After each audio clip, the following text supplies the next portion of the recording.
which I will be leading.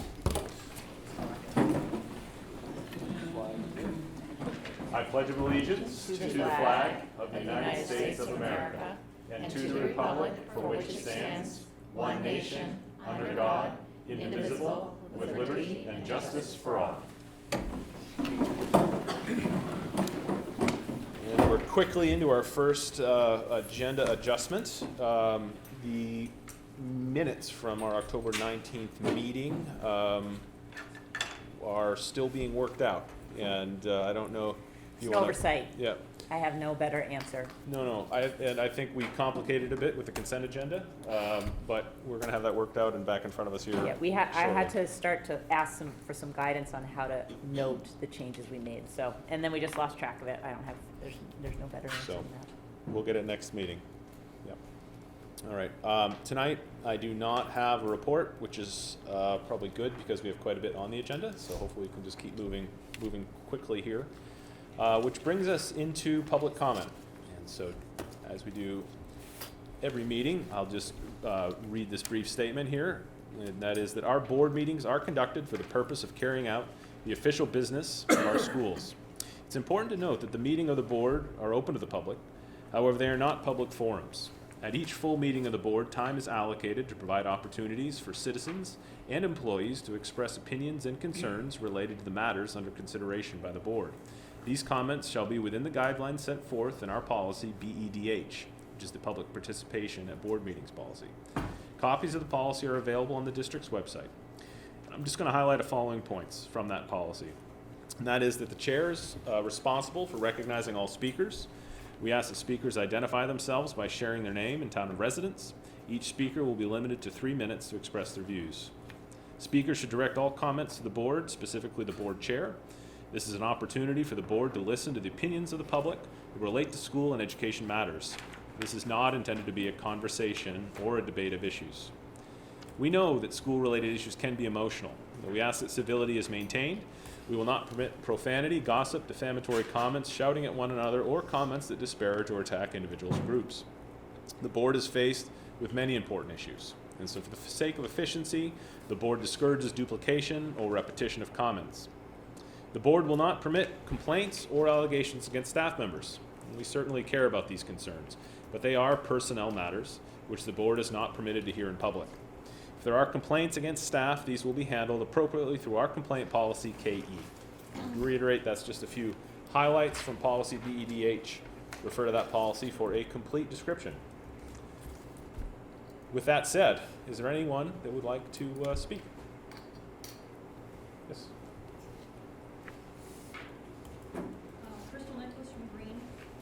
I would like to sincerely commend all board members on their unanimous amendment to the importance of parents in education for the MSBA's Delegate Assembly. That resolution reads, parents have fundamental rights and responsibilities in the education of their children. The majority favored this language, but a little under half did not. One delegate shared that, I'm glad that the amendment failed because parents don't have a fundamental right. Never mind that the Supreme Court has recognized and upheld the rights of parents in regard to education almost without exception. Perhaps it would be wise to break ties with organizations like MSBA that clearly do not support parents.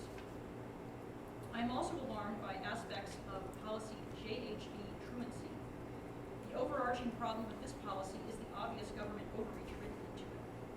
Is the aim of this policy really to get children into school, or is it to expand the already bloated power of the education industry?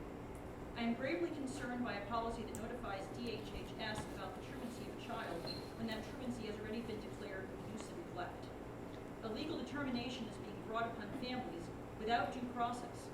They have no legal representation in a system that visits legal consequences upon them.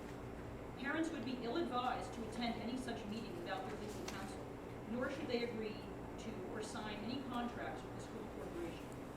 Other problems include who will be appointed attendance coordinator, and who exactly comprises the school's general education system intervention personnel. These groups, clothed in the force of authority, shall be given license to make legal determinations that can be used against parents. Case in point, after a school-based health center here in Maine reportedly gave prescription drugs to a teenager without parental knowledge or consent, that parent kept that child home to schedule doctor and therapy appointments and to prevent the school's the child with additional prescription pills.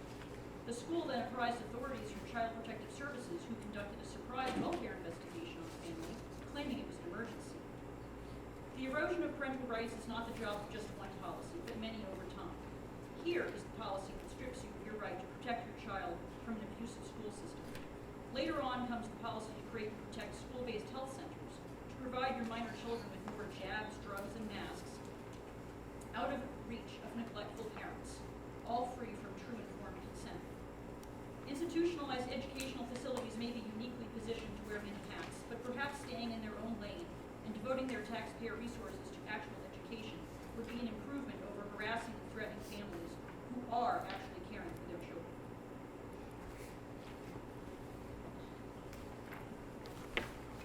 Okay, thank you. Anyone else willing to speak or interested to speak? Okay. Moving on in our agenda to communications. I do not have any communications tonight. Gary? So, this is also noted in Jana's report. The teacher that we approved a few weeks ago to take on the FSP program at the middle school just changed their mind. So we have not filled that position. Alta Jack was that teacher, so she declined that position. She never started. She was never in the building. So I have a transfer, Maria Saravia, transferring from Ed Tech in the ASP program at TES into the library Ed Tech position at TES. And then new hires, Kimberly Goulet, office support assistant at TPS. So now they're fully staffed. Yay! One more down. Serena Bazinet, special education office support assistant. So these are our new special ed secretary positions. Michelle Pelletier, special ed tech at Turner Primary. Alyssa Frechette, pre-K ed tech at Turner Primary. The hits keep coming, and then we positive hits, sorry. And then we have added 4 subs since the last meeting, 1 at Leeds, 1 district-wide, 1 at Green in the middle school, and then 1 willing to work at Green, the high school, and the middle school. Anyone have any questions? Okay, seeing none. Adjustments to the agenda, we just discussed that. There's the minutes. So moving on to committee reports. Finance Committee. Crystal. Yes, actually we had a special meeting last Wednesday, November 1st. Both of those items that we discussed are coming up later on our agenda this evening. Great. Plans, Transportation, and the Building Committee. Peter. We just finished a meeting, I was just looking for the agenda real quick, to get my mind in line. The majority of the meeting was spent discussing the future of the sewer wastewater treatment plant, or our options to replace it. And unfortunately, we're still looking for more information and more numbers to come forward before we come up with recommendations to the board. We all want that to be as fast as possible, but we need to look at the long-term plan as well. In addition, then we ran through 2 or 3 other things. First of all was the water facilities here, I believe, where we've recently had the well, the storage tanks purged and cleaned. Hopefully that will solve a lot of the problems that we have here, and we'll know better with water tests coming shortly. So again, the cleaning has taken place, now we're waiting for the tests. Next we discussed asbestos concerns in Leeds, come from, again, water issues penetrating the basement there. Again, luckily that is not a student area, but we are dealing with the asbestos has or is going to be dealt with, and hopefully we can look at fixing the water problems with the contractors who potentially caused them. And we discussed very briefly the lead currently in our water systems, and for the most part it sounds like we're well on our way to finishing up all of the areas that had lead fixtures or lead items in the lines that were causing the problems. And by the report we get, by the sounds of it, hopefully within, I'm going to be pessimistic, but within a year or so we'll have it all cleaned up and we're still waiting for tests to come back continuously. And last but not least, I believe, I don't think I'm missing over one, was transportation was last. We gave the poor gentleman, felt bad for him, a minute and a half, but he did a great job in that minute and a half. And basically told us we are basically at where he promised we would be, which was fully staffed with not a spare, what do you guys call it now? Unassigned. An unassigned driver to work as a spare. An unassigned driver, and that all of our current runs are back to the pre-consolidation numbers. We are still hoping to hire one person to get out of the contracted route, which is not a financial plus for the district. And that in briefly what we did. Yeah, big agenda at PTB. Curriculum and policy, speaking of big agendas, Jamie. Yeah, we did not meet tonight. Our next meeting will be the 30th at 5:30. But you will find 3 policies on the consent agenda. So EEAEA, and DFA and BBAB, and those were all unanimously voted on in committee. You guys are aware of the school board self-eval that we did with Steve Bailey, so that was one of them, that we will do that annually. Revenue from investments, that's just one from Gabby that she had sent us. And then the student transportation and training responsibilities, there was just a little change on that one in the bold. You'll see it if you look through it, and it's just saying that our bus drivers will get a physical exam performed by a physician or medical provider that's covered under the cost of MSAD52. And that's it. Okay. And you'll see JHB on the agenda as well, and we can discuss that if need be later. Just one question. Moving forward, the next upcoming policies on the agenda.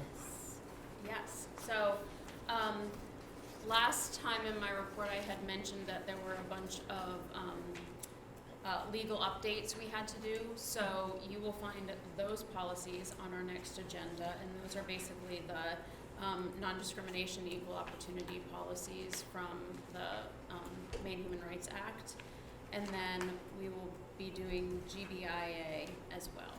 So I'm going to email those out to you guys so you don't have to write them down right now. Thank you, Jamie. All right. Tri-Town Education Association support staff negotiations. Jessica. So we met back on the 23rd of October. We met as a negotiating team, but not with ESB, just to kind of get a look at some of our numbers, look at the contracts. I know we talked about a couple dates, but they turned out to not work. Did we end up having Our first official date is November 21st. Tuesday, November 21st. We don't have anything else to report. Okay. Well, I was very excited to see a new student name on here tonight, but it does not look like we have a student representative. Eben and I are going to get organized. Well, the other issue that happened tonight is the dance that has been scheduled like 3 times was rescheduled for tonight. That's right. That's the issue that came I up. can Right. completely understand. Yes. All right. Yes. All right, so moving on to administrator reports, and up first is our lead central school principal, Ms. Bardash. So what we've been working on with staff, trying to doing restorative practices and introducing that to the staff, and then it'll go into the students as well. Restorative practices works on strengthening how students feel about the school and how they interact with each other, how staff interacts with each other, teaching problem-solving skills, and using time better is what we're working on. So with the staff, introduced a couple of different kind of circles, I statements, and how they can work with each other. Staff has been very receptive of it. It was timely because right after I had introduced it, we had the incident in Lewiston, so we ended up using it as a staff way to kind of debrief on how we were feeling, and it worked really well, getting positive feedback from them, and they're using it in their classroom to do some conflict resolution with the students. Great. I I will just add, I happened to be at Leeds that morning when the circle was running, so I was in the circle, which I didn't intend to be, but I was in the circle and you know, got a chance to participate in that and listen to everybody and hear how people were doing and then offer my own thoughts. So it was a good process. Great. Any questions, I know? No questions, but I see that October's daily attendance was 98.9%. I don't think I've seen that number in a long time. Yeah, that's what they reported, Yeah. so, yeah, That's that's great. We're wonderful. doing a good job with that. Yeah, I just happened to see in the hallway the other day that it was like everything was above 95% for all across all the grade levels. So that was Yep, so they all get we've gone to putting like an award outside of the classroom, for making the goal. great. Thank you. All right. Up next, Tripp Middle School Principal, Ms. Mates. I mixed it up a little for you guys. Instead of listing like individual data around like attendance and discipline, like I had before, we're using or we're in year one of implementation of BAR, and that's more of like a comprehensive data model, and so it has the leveling tiered system on here. And so under the student descriptors, it just shares a little bit more about what that tier represents. The grayer column that says BAR is what, like at a national level, you would expect in a traditional building. And then next to it is our percentage after progress reports of trimester one. And my plan would be to just monthly update that for you to represent sort of the progress that we're making, moving as many kids as possible to level 0. Anyone have any questions? I have just one. I just want to make sure I understand which one of these two is the middle school. Sorry, the furthest column to the right, trimester 1. So we're Good. BAR, yeah. Awesome. That's Okay. what I was hoping. But I mean, we're pretty in aligned already, so we can only get better. Anyone else? Thank you. The Assistant Superintendent's Report, Ms. Gillis. I have no report this evening. Okay. So there. No game. No special curriculum games. Yeah. It's kind of a Okay. letdown. I'm sorry. It's all right. Joe didn't have a report, so I didn't. No, it's fine. You set the stage. It's fine, yeah. I'm gonna follow your lead, so. All right. How about, Staff absence report, and it was so low. Like, everybody was here on that day. I think that we had some worries about whether or not people would be nervous about coming back, but that was not the case. Attendance for students was really high as well. So, you know, felt good about sort of people feeling like, you know, that it was safe for those kids to come back. It was super unfortunate that we had a phone issue. I was like, oh my God, are you kidding me? The phones, but yeah, but it all worked out. However, so a couple of data things. One, so this time of year is when we provide a lot of reports to the state. The most important report is the October 1 count. That absolutely feeds into our subsidy. This year, in response to that drastic hit we took last year for socioeconomic disadvantaged students, the state allowed school districts, and they did this last year, but we didn't do it, and I had heard from a lot of superintendents that they had tried it and it hadn't worked, but the state allows you to do this alternate form, which is literally just having parents like submit, yes, we fall within those income guidelines, and then the state says you can take that, right? So it's not a free and reduced lunch application, anything like that. So so we sent that out, and it was a 2-week like big huge push. I am happy to report we have 168 more kids who are on our October 1 count as socioeconomically disadvantaged. So that brings us back almost to the numbers we were prior to last year. So, one, do we want more kids socioeconomically disadvantaged? No. So let me be clear. Yes. Yeah. No, I knew it was coming. So you just had to let me, that is not, I think what those numbers are an accurate reflection of our communities. It's not that there's just magically more students who are socioeconomically disadvantaged. We just undercounted them Right. So it's a 30% increase from last year. Like, it's a significant number, and each one of those students in the subsidy there's like an additional like multiplier for that number of students that increases subsidy. So that's good news. We're up 15 students total, so we're at like 1,998, something like that. And then our special ed population is increased by 34. So we've crossed the 400 number. We're at 414. That brings us not additional subsidy in the ED 279, but additional grant funding, the local entitlement, which can sometimes we're able to take things out of the budget because that grant funding is available. There's restrictions on it. Obviously, you can't use it for just anything, but like those special ed secretaries are in there. Part of the salary for the assistant special ed director is in there. It provides all of our curriculum and professional development and all that. So that directly increases that as well. The last thing that we did was we cleaned up our staff data, because when you report every single human being that works in your school, whether they're a full-time employee, a substitute, like anybody who gets any paycheck from us at all, whether they're an employee or not, you get more money, especially for teachers who have more experience, because they cost more, right? They've been doing this job longer. And we discovered that some of our data in terms of how many years of experience people had through some miscommunication issues on our end was not properly reported. So Martha went through everything, every single person, went to their personnel file, and we've got those corrected as well. So anything that we can control in terms of what goes into the state for what they give back to us, we've taken time and done that this year. So I feel really good about that. The second good news I'd like to report is we also in October do the quarterly reports for behavior and attendance and like all those, truancy, bullying, like all those things get reported. And so I'll just pull out one particular. So we have a quarterly report, so you can compare it to last year at this time, right?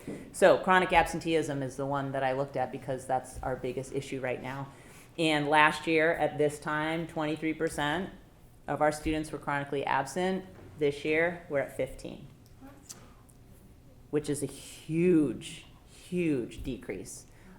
So I sent that, as soon as I certified the report, I sent it out to the principals. I'm like, holy cow, good job. You guys are really making huge progress. So things that we're monitoring and trying to do things differently, that's our first sort of like dip into things that are working. I'll correct one thing. Last meeting, we said there was a $1,000 donation to Turner Elementary, and it was actually to all 4 schools in Turner, so it got split up. So just wanted to correct that out loud. And then do you want me for the consent agenda to just do the teacher who's in there? Yeah, I think it would be yes. Okay, so the teacher who's in the consent agenda that we're nominating is Karen Netto. She has been an Ed Tech 3 at Green for the last year. When they did not find a candidate that they felt comfortable with, Karen said, I'll go into that class. It's gone extremely well, so the committee decided to officially apply. It's a 1-year position, so at the end of the year, we'll advertise again, but the committee unanimously approved her. I interviewed her last week, and she's really excited about the opportunity and really hadn't considered it until the position was in front of her to look at, but I think it's been a good mood for her and for Green. So that is Karen. Very good. Any questions for Carrie there? Oh, Mm-hmm. I'm not sure if word on the email that we all received in regards to, maybe I missed it earlier, the 2 days and where Yeah. we stand with the state. That's coming up here. Oh, my apologies. Yeah, it's Sorry. one of our items, so we'll get to that, Peter. Go ahead. Can I ask a couple of questions? I want to make sure I understood your numbers. Oh, there it is. Yep. So our special ed enrollment increased by 34 students, bringing us to over the 400 mark. What are their total attendance? Like I didn't have, overall? it's 197, 1,997 Sorry. So I wrote 198, and I'm like, those numbers don't Yeah, make any sense. so, Okay. well, except it's not necessarily more kids, because it could just be more of our kids who are already in our population. Yes, no, I Right, okay, understand all that, right. but 400 versus 198 wasn't. Yeah, it was chiming, so- 1,997. And then, so we were at 23% chronically absent, dropped to 15%. What were we before the pandemic? Closer to that. Closer, we're Yes. kind of close to that 15%. We are, that is a number that is more like what it was prior to. Okay, Yep, thank you. Yep, a more normal number. It's a new number, so I imagine we haven't had a chance to talk to other districts or anything, but I mean, do we think it's more of a trend, or do you think we're special that we've been able to? Well, we're achieve this? always special.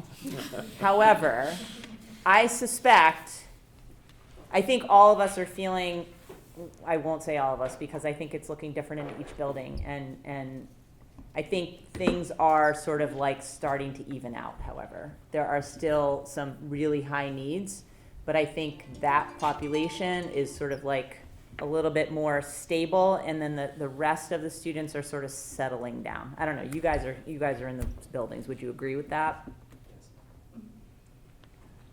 Okay. 6%.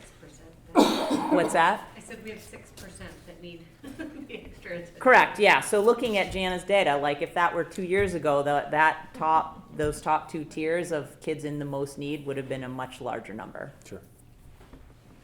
Okay. All right, thank you, Carrie. So moving on to the consent agenda, and just, I'm gonna read through each of the items here, and I just wanna highlight again, if anyone feels we need to pull an item to move it on to the full, for discussion, we can do so, so. You all set? Okay. So, the items on the consent agenda tonight, the consideration and approval of the Finance Committee recommended August operating and expenditure reports. We also have the review and acceptance of the 2023-24 school closing procedures. We also have a review and adoption of the superintendent recommended job description, school social worker. The approval of the instructional nomination for the Green Central School elementary teacher, which Carrie just discussed in her report. And we also have a consideration and approval of curriculum and policy committee recommended first reading and acceptance for 3 different policies. Jamie outlined them all in her report. That is EEA, the student transportation employee requirements, training and responsibilities, DFA, revenues from investments, and BBAB, school board self-evaluation. Does anyone feel the need to pull one of those for discussion? Yes, Tammy. 8.3, I had a question about the descriptors, and Carrie's gonna look into that a little further. Okay, so we will pull that onto our regular agenda as new business item. We're gonna put it in as 10.11, but we're gonna discuss it before our executive sessions, just be between 10.6 and 10.7. And so, having removed item 8.3, is there a motion on the floor to approve the consent agenda with item 8.3 removed? So moved. Brianna, seconded by Peter. All those in favor? It's unanimous. Okay, old business. As you may recall, we had tabled discussion on 2 different items, and they're coming back before us now. We'll start with item 9.1, which is consideration and approval of Curriculum and Policy Committee recommended first reading and acceptance of revised policy ADC, which is tobacco-free schools, use and possession of tobacco and electronic smoking devices, and regulations ADCR. That motion is still on the floor. It was made by Anthony and seconded by Jamie. We had tabled it. It is now back live for discussion. What was the motion? Did we ever make a motion to put the amendment, or just a motion to It was discuss it was a motion to approve the first reading. Okay.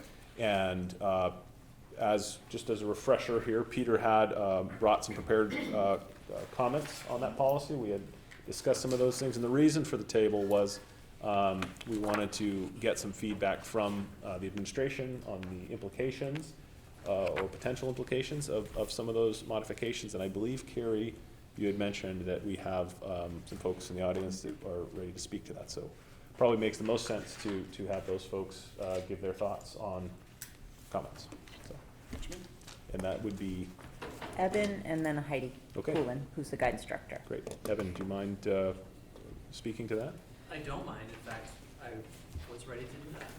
Okay, great. Go ahead and do that. So as before I get too far, I want to clarify a couple of things about what we're going to be talking about with these two policies. And I do not want anybody anywhere to get the idea that I am advocating against us talking with parents. So I want to put that out there, that is not where I'm coming from. So that's like foundational. But we're going to be looking at potential language revisions in the two policies. And within these policies, we're really looking at a few specific lines. So something to remember is that having conversations about policy in isolation is inherently difficult because policies don't exist in isolation and they work with each other across the board. So when we talk about them by themselves, it results in a seemingly small change in one place having large implications somewhere else. So that's one thing that I want to kind of keep in mind. And you're going to hear me, and I think Mrs. Poulin, make reference to statute and case law. This isn't an attempt on my part to cloud what we're discussing and hide behind legal speak. That's not the idea. The references are intended to be informational and outline the parameters that guide policy development and ultimately our work with our students. Unfortunately, based on some feedback that I've received, the conversation tonight seems to have developed into one about parent notification and the implication that we're looking to stop communicating with parents, or worse, a suggestion that we're not communicating now. And this is simply not the case. Existing policy requires us to communicate with parents regarding discipline issues. If a student is under the influence or in possession of a substance at school, the parents will be notified and the student will be suspended. That's how it works. That's happening now.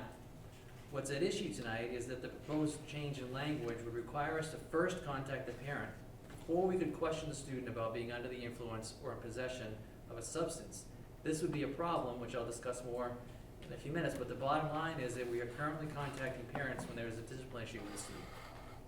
We're simply trying to point out that the order in which these things happen is a big deal and it matters.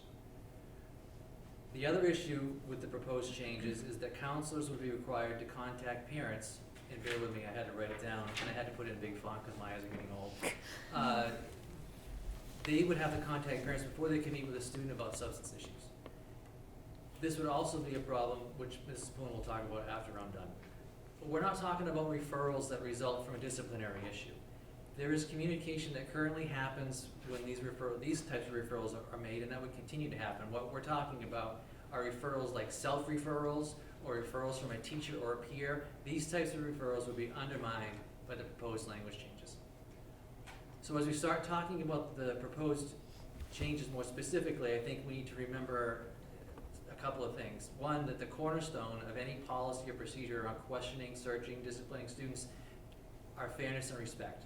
Those are the foundation of any policy that we have in dealing with these things. School administrators need to be fair and respectful to the students that are involved, both those that are being questioned and those that aren't.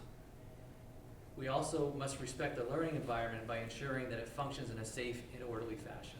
There are two significant areas of law that guide our work in this area: due process and then search and seizure. Those are the two areas. I'm gonna quote from a couple of documents, so bear with me, but procedural due process requires school administrators to be predictable and consistent to exercise caution, thoughtful restraint, and common sense when disciplining students. I think two important words in that sentence are predictable and consistent. And changing the language in these policies would ultimately require us to notify parents before we can speak with their students about potential tobacco or drug violations, will ultimately require us in having to have the same language in all policies. It will impact all aspects of school. In addition to being more restrictive than the law allows, this change would undoubtedly create a backlog of student discipline referrals, which is unfair to the students waiting for a response but it's also unfair for those that are waiting for us to respond. So due process itself requires us to follow a set of procedures before disciplinary actions can be imposed. The greater the potential disciplinary consequence, the greater the due process expectations. So for example, in cases where infractions will result in suspension of 10 days or less, students need only be afforded the opportunity to share their side of the story. In cases where students face more significant consequences like extended suspension or expulsion, which require board action, they have a right to a hearing and more due process protections. There are many examples of case law associated with schools and due process obligations, but there are two, I think, that really deal with the day-to-day, like this is how it works. And the first one is Goss v. Lopez. And this relates to my previous example. And I think it was part of the board packet. I think you got a link to it, or at least a description about it. But in this particular case, the court held that, and I quote, in the event of a minor disciplinary infraction, calling for suspension of 10 days or less, a student must only be afforded the opportunity to tell his or her side of the story before punishment is imposed. And I did mention that earlier. The second case, Boynton versus Casey, relates specifically to the questioning of students and the school's obligation to notify students of their rights. In this case, a student was questioned by school officials about an issue around marijuana. Subsequently, the parents objected, saying that the student was denied their rights by not being notified of their right to remain silent or their right to have a parent present during questioning. Well, the court dismissed this case entirely and held that the student is not entitled to Miranda warnings prior to being questioned by school authorities, and there is no requirement that authorities notify the student and their parents of a right to have parents present during questioning. This will come up again when I talk more about search and seizure, but Miranda warnings apply to law enforcement officials, not school officials. That's a very important distinction. Courts have consistently recognized the need to maintain a learning environment while at the same time balancing students' rights. That comes up all over the place. In striking this balance, however, the courts have regularly held that school officials have the latitude they need in order to meet their obligation of maintaining a safe and orderly school setting. Now, this latitude isn't provided to reduce or discourage our communication between school and home. It's provided so that school officials can be fluid in their work and determine the best order in which to do things. And so that's due process. Aside from the case law around questioning and due process, there are legal precedents outlining our obligations with student searches. The legal standard for school searches is reasonable suspicion. Unlike law enforcement, that must meet the standard of probable cause. That sounds like it's insignificant, but it's not. That's a big deal. The standard of reasonable suspicion was established in one of the most famous educational cases to come out of anywhere, and that's the U.S. Supreme Court case of New Jersey versus TLO. In this case, the court made two inquiries to establish the reasonableness of the search. And the first one is that the search needs to be justified at inception, given the totality of circumstances that led to the suspicion of the student. And then the second one was a search reasonable in its scope? And I'll describe those two things in just a second. So a search is justified at inception, and I quote the case law on this, when there are reasonable grounds for suspecting that the search will turn up evidence that the student has violated or is violating either the law or the rules of the school. Now, this is an important piece here. This doesn't allow for students to be searched on a hunch. Like, I can't walk down the hallway and be like, that guy looks squirrely, I'm gonna search him. But assuming an administrator can articulate a specific piece of information that suggests a rule or law is being broken, a search is justified. If I walk down the hallway and I walk by a student and I smell weed, that's reasonable suspicion. So, in determining the scope of a search, I have to balance the student's expectation of privacy against the legitimate need to maintain a safe learning environment. So, for example, if a student is suspected of vaping in the bathroom, so a student's in the bathroom, the vape detector goes off, they're suspected of vaping in the restroom. A search of that student in their backpack, that is reasonable in scope. A general search of all the students in that student's class is not reasonable in scope. Like, that doesn't pass the straight face test. So if you look at, those are the two sides, due process, search and seizure, and the case law that goes around it. So if you look at the board's policies on questioning and searches of students, you're gonna see language like safe and orderly environment, reasonable suspicion, no expectation of privacy. These things are all through the board's policies. These aren't words that we made up and decided to include in our policies. These are words and phrases are very likely in school policies across the state and the country. Not because none of us can come up with our own language, but because the words reflect the actual wording in statute and case law that guide how schools conduct their work. Things in school happen fast and they happen under a timeline. There are two things that drive schedules in school: lunch and buses. Don't let anybody confuse you. Those are the two things that drive what happens in school. Courts recognize this and also recognize the need for school administrators to be able to respond quickly and adjust quickly based on the information that we have. I think it's really important for me to say this. I am everybody's principal. All of the students in my building, all of the adults in my building, I'm the principal for all of them. I have as much of an obligation to protect the rights of a student that is suspected of a rules violation as I do the students in the building that are simply trying to access their education. That's a right of theirs too. And as I mentioned at the start, this is all built on the idea of fairness and respect. So ultimately, school doesn't work without a parent-student-school partnership, and this partnership won't exist without those two things. We have an obligation to do what is best for all kids, and to meet that obligation, we need to be agile in our work with students and be able to move quickly from one situation to another, particularly in situations that involve school safety and substance violations, including language and policy that requires us to contact parents before we can speak with students is not only more restrictive than statute and case law allow, but it will prevent us from addressing situations in a timely fashion, which is something we must be able to do in order to provide students with a safe and supporting learning environment. So a couple of examples that I wanted to share. So I'll go back to the vape detector going off. Vape detector goes off, we find there are 3 students in the bathroom. We need to be able to talk with those students in the moment, figure out what's going on, and address the situation. We don't have time to we'll miss the window. We can't miss the window to address the situation, I guess is more appropriate to say.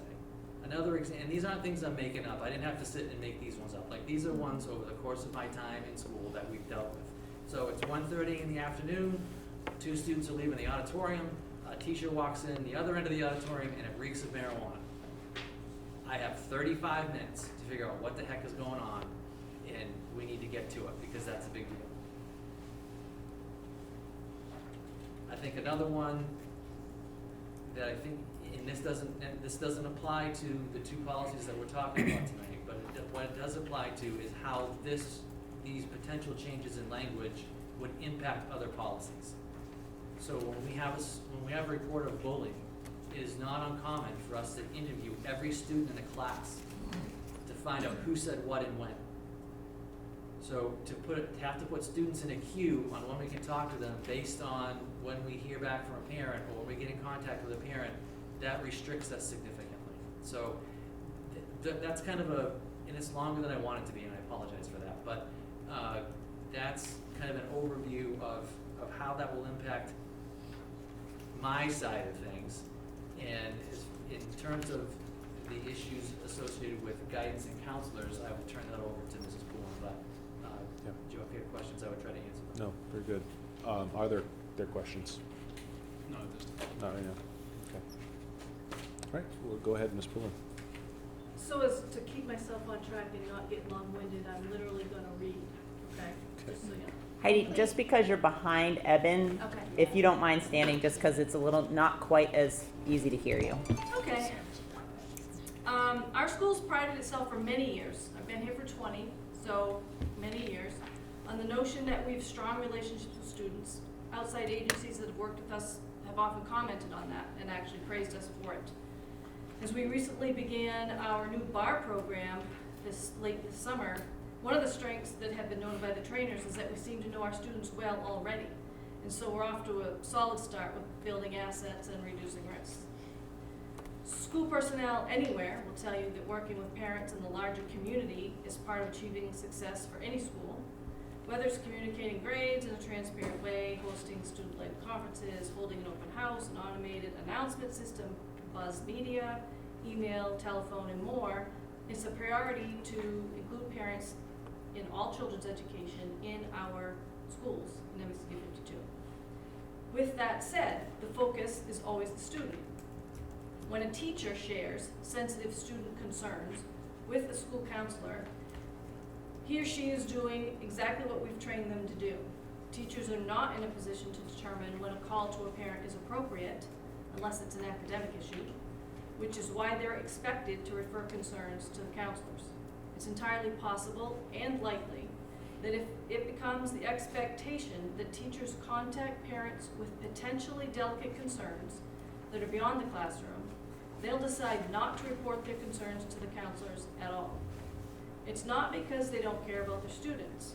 It's because they don't feel qualified or comfortable broaching those subjects with parents. They are accustomed to handing those concerns off and letting those more qualified handle them.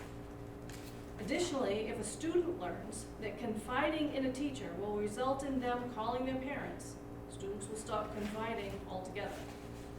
I don't think this is what we want, and it definitely will not make our students safer.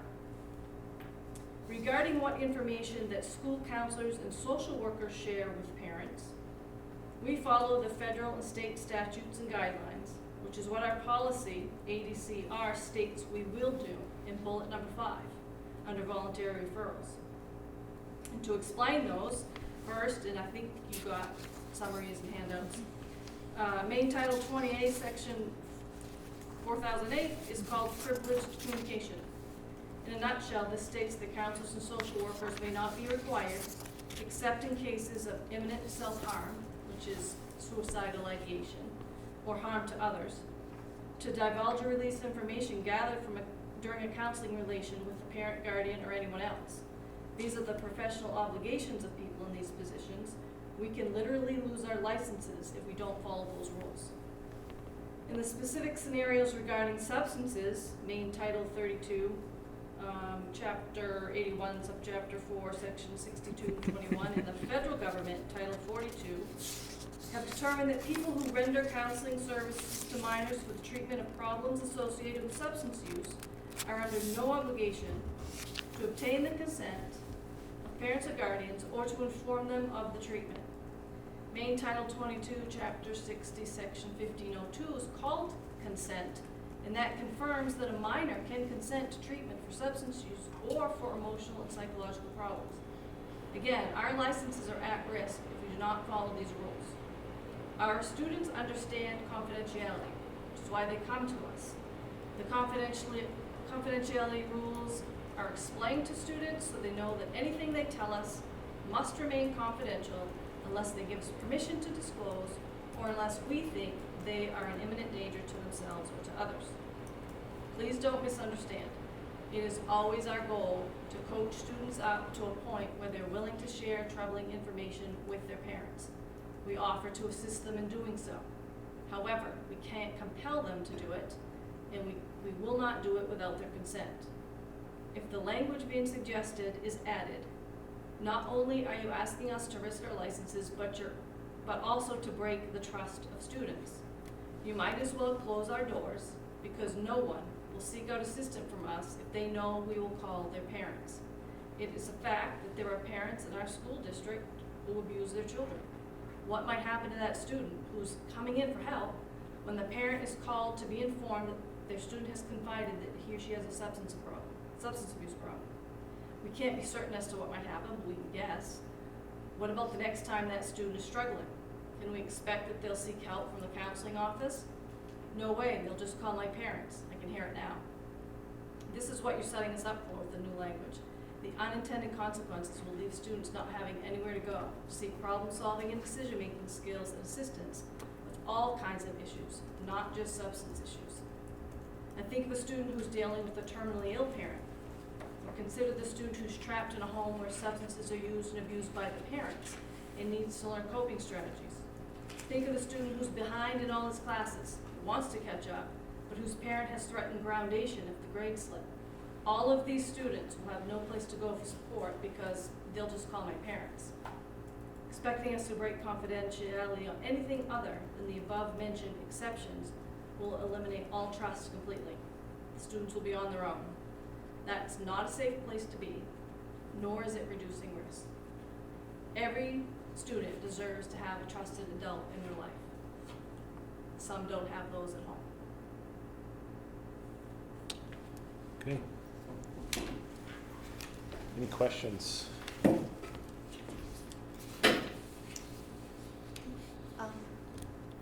Go ahead. Yeah. I have been spending a lot of time on this policy over the last few days. And I'm just gonna go ahead and sort of read what I have been thinking, because I really respect all of the work that you folks do. And I also respect the rights and responsibilities of parents. So I'm just gonna go ahead and put out what I think and believe, and hopefully we can have a good conversation. Sure. Because I think this is something that we can't rush through this policy. I do not want to tie your hands in what you have to do as a first responder. My concern is what happens afterwards, okay, in the counseling office. That's where my biggest concern is. But anyway, after reading Peter's suggested policy amendment, I began my own research about parent notification, responsibilities, and rights. I think, and I want to make sure I understand your proposition here, I think he'd like to see in the policy that parents are notified about violations related to tobacco, drugs, and alcohol prior to interviews with law enforcement or administration whenever possible. Did I interpret that right? Give or take, I'm not sure, I'll step in, but do you want me to explain what my thought is, or continue? Would that be yours? appropriate for him to Yeah, explain? sure. Go right ahead. Just so it's clear. Yeah, no, this is no issue here. To talk about the first one, which I realized this wording, I believe it's ADC is the first one, yeah. Yep. And I do understand that the wording here could very well jump through a variety of different policies. So I understand that I didn't catch them all. And as I explained, talking to people early on, I have no thought or interest in stopping us or stopping the ability for any of our administrators to bring a situation under control. You know, the examples given where the students, okay, students were found with vaping, bring them out of that area. They, almost all cases, they go to the office. That's where they're isolated. The students who had marijuana, take them out of the student population, take them to the office. The buses can run, everybody else can go to the lunches. The students who are at issue are now taken out of the mix, taken in. That is the point where I feel the next step, once the situation, whether it be a bullying situation, okay, you've separated the students. Once you hit that situation, the situation has been not nullified, but brought under control, and then the questioning begins. All I was requesting in this is that before the administrator walks into that office with the students and starts questioning, that a phone call is directed to be made to parents. Because I believe the wording I put was, prior to student interviews, and we can go into more definition there of exactly when that interview period is, that could lead to a student's, and probably I meant long-term suspension, because I do realize there are two different levels of suspension. Long-term suspension, expulsion, or referral to law enforcement. Because this is one of my bigger areas of concern, is that these discussions that can happen with our administrators can be subpoenaed to go into a law enforcement case. It is a process, but it can happen. Anyways, referral to law, a good faith documented attempt at parental notification is required. Investigatory interviews are started with the student.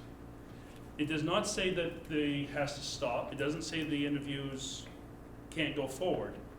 All this is requesting is that it's just common practice, and I don't foresee this being a major time constraint of, Evan, I'm gonna apologize, I'm gonna use you That's as, fine. because you're our principal senior here. Evan heads in to talk to student A, and he looks over to whoever he feels is the appropriate person, whether it be the secretary or whatever, and say, can you please call student A's parent? We need to talk. I need to talk to them about something. And if you don't feel it's the right, then Evan has to take 4 or 5 minutes, or maybe not even that, to call. Document, I tried to call mom, I tried to call dad, no answer, documented, we at least made an attempt, is all I'm requesting. If a parent is notified, and then tell the parent, say, hey, Johnny has been brought into the office, we caught him smoking marijuana or whatever the issue is, we need to have a discussion with him. And I believe that it's gonna be 99% of the time, if not more, there will be no questions, okay, go at it, and I'll be in as soon as I can. But regardless, I think it's the right of the parent to know that that's happening to the child, because this is a major life-changing issue for our child. And for the majority of the parents in the district, we are their support. We're there for their health and their well-being. And we should know when something this drastic is happening to them.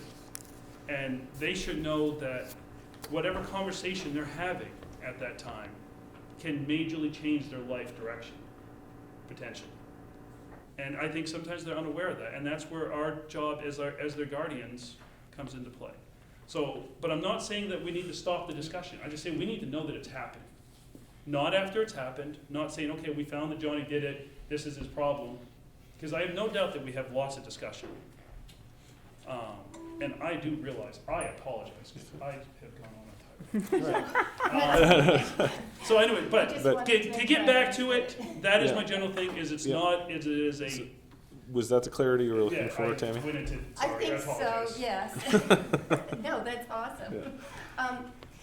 Yeah. When I looked at the procedure of first offense, second offense, when we were doing the disciplinary procedure, as it's outlined here, this is what I observed. I observed that you confiscate and verify the offense, which I assume is the evidence is there, that this is an issue.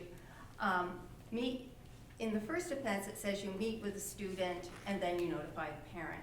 I noticed in the second offense that it's the same thing, except the meeting includes both the student and the parent.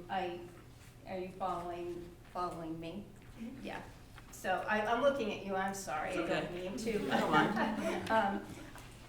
But I know that you and probably Janet deal with this more than anyone else in the district. And again, thank you. But my question, I guess, pertinent to this discussion is, what is the reasoning for meeting with a student before parent notification once the offense is verified in the first offense, okay, and in that order, but then in the second offense, both are present? And I'm just wondering why it's different. Do you understand what I'm saying? I hear your question. I don't have an answer, though. Yeah. Are you And directing I that? guess my question is, does it need to be different? Whereas, once you verify that the kid was vaping, okay, or there's obviously marijuana in that child's bag, the procedure is the administrator will. In the first one, I don't think I need to restate that. Is everybody clear on that? Because I tend to overstate. So let me just offer, and then I'll have you guys, my assumption is that a second offense, you are moving up the ladder towards a potential expulsion. So a meeting, and I've actually done this with a couple of different students with Eben and Jana, where it's like, okay, the superintendent, it's gets gone more from the serious. principal, and now it's like, and now Carrie's here, and so I think it's that notion of things are getting more serious because this is Right. now the second time you've done this. But I would suggest that often in the first one, there's still parent meeting. I know that both of you have done that. Yeah. And I think that's good. when you sit down with the child and the parent right from the get-go, even if it's only going to amount to a 5-day suspension versus a 10-day suspension. I just feel like including that parent is just a good practice. So, Well, and that notification, I suspect, is actually more of a conversation. It's not like a, hey, it's a discussion, right, at and least in my I'm sure meetings it with is these too, kids. but Yeah. I'm just noting the Yep. differences in Yep. that. So, you know, if an offense is verified, parental notification follows.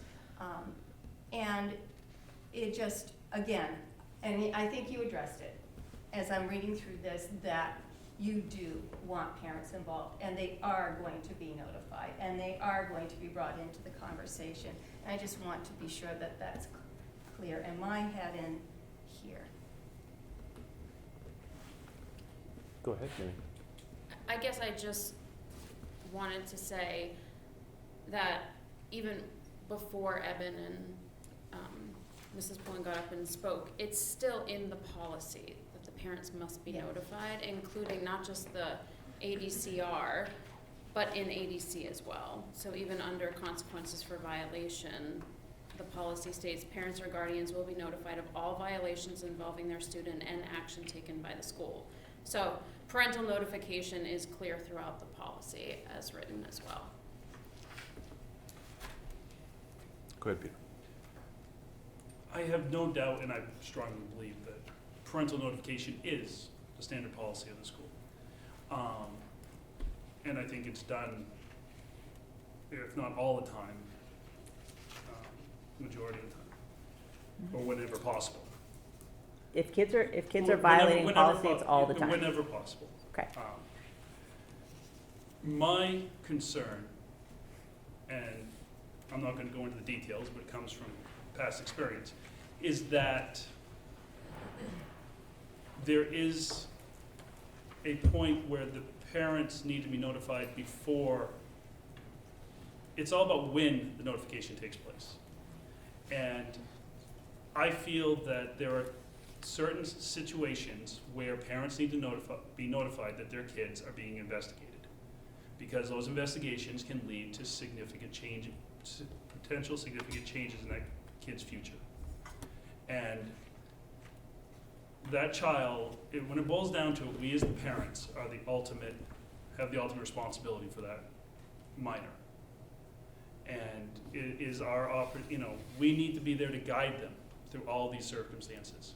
There are many parents out there who don't want that job, and unfortunately that's the case. But they shouldn't be the reason why the rest of us are kept in the dark until after decisions are made.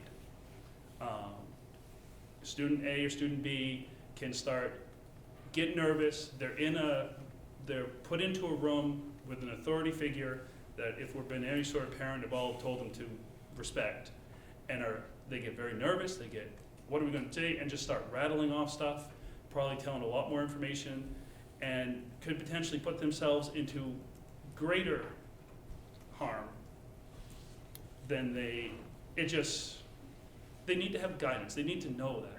And it's just, and this way it's just, well, we're going to figure it all out, then we're going to tell you what the punishment is how it is. And I just feel that parents need to be at the get-go of this, not at the end.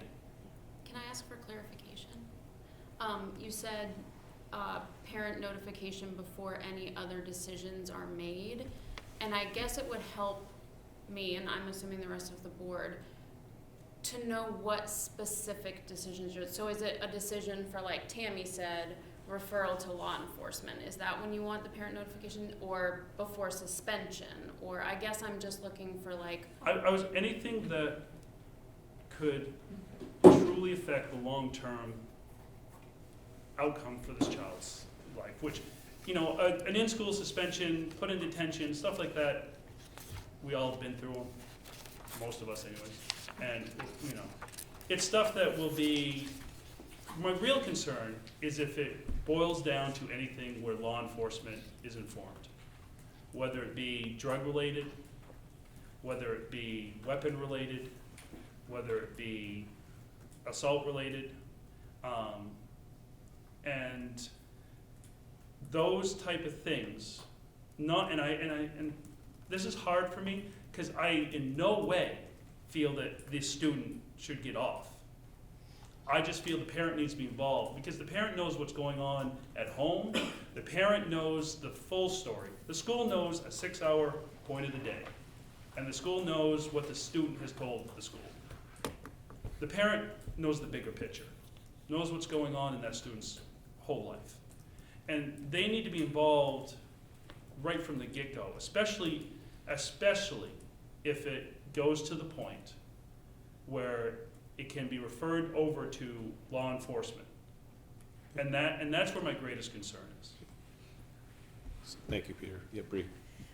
Just a clarifying question. I'm looking specifically at ADCR with the first offense and the second offense and so on.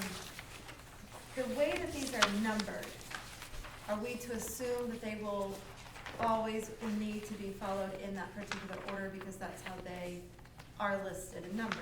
So that when a student is caught, for example, vaping in the bathroom, then the vape would be confiscated. The principal would then have to meet with the student, as they said, sort of pull them out of the bathroom and say, whose was it, who was doing it, whatever. And like Peter's saying, at that same point, would the parent be notified? And you were saying like there's maybe different points of notifying the parent, like just say, hey, we caught your child vaping in the bathroom, we're gonna start questioning them. And then likewise with the rest of the ones, like on the second offense, where you're meeting with the student and the parent, I think then, is this like this process? Like, is this the exact order that this would go in because they're listed in 1, 2, 3, so that if it was a more severe case, they would then sit down with the parent? I think I'm seeing here is then, for example, in 4 and 5, for both of them, is where the question of the suspension would come into play. And so I'm just wondering if the order is already there, Peter, if this is always the order, are you comfortable with, like, if that's the policy and that's the order the principals must follow, does that fit your question for making sure they're not going into suspensions without, because the parent notification comes before the suspension number? We'll let Carrie address that first. So I would say it's not, especially in 1 and 2, you may not have possession of whatever the student has until you meet with them. So I wouldn't say necessarily those things are gonna be in order. But certainly, I think it is assumed that the parental notification is once some investigation has happened and you actually know there's something to notify parents about. Right. Yeah. Okay. But it would definitely come before you're suspended. Yes, and that's the due process that Evan was talking about, right? You have to give the kid a chance to give their side, and maybe there's some more to it. You may not walk into it assuming that a student has done something, and in fact, you may learn that another student is, it's just the process of investigating. So the notifying the parents and the guardians would come before giving out an action as far as suspension or expulsion or anything like that? Well, expulsion's a totally different thing, Correct, right? but Yeah, that's like- part of what's written. Yeah. I'm gonna let these guys verify, but my assumption is you notify parents once you can verify that a violation has actually happened. Although there are circumstances where you might call a parent after school and say, I just heard this, I'm gonna have to talk to your kid tomorrow, you've got to bring them in because it's a safety issue, right? So in that case, you may call a parent and not talk to the kid first, because that's just how you've learned the information. To get to Bree's point, I think it's somewhat semantic, because if we verify the offense, then in fact the policy dictates there's a suspension, so it's not like, it's happening at the same time. True, right. I want to get to you, just 1 second though, Peter, because I'm just imagining a scenario where there might be 3 kids in a bathroom and, there's someone was vaping, and it might, I guess what I'm getting at is it always obvious, No. Who's involved, right? So, if you took all of those students into the office and notified all of their parents, there may be someone that was just going to the bathroom, I guess is what I'm saying. That's correct. Did you have something you wanted to add to that, Jana? There's just specific situations, without going into details, like perhaps the vape is not even in the bathroom anymore. It's been left in the bathroom for somebody else to pick up. Like sometimes in doing the investigation, as we're leaving the bathroom, walking down the hall, we learn things that we can then react to in an incredibly timely manner that wouldn't be allowed to happen if, to Evan's point, like students were sitting in the office and we were sort of going through a queue. It's not that I don't want to notify parents before I meet with students, it's that like the ultimate responsibility is to make sure that we're keeping the building safe and not allowing students to be exposed to things that like, as parents, you would never want them exposed to, but like, that's often the reality of how quickly we figure something out. It's like four different situations away from like what we were initially investigating.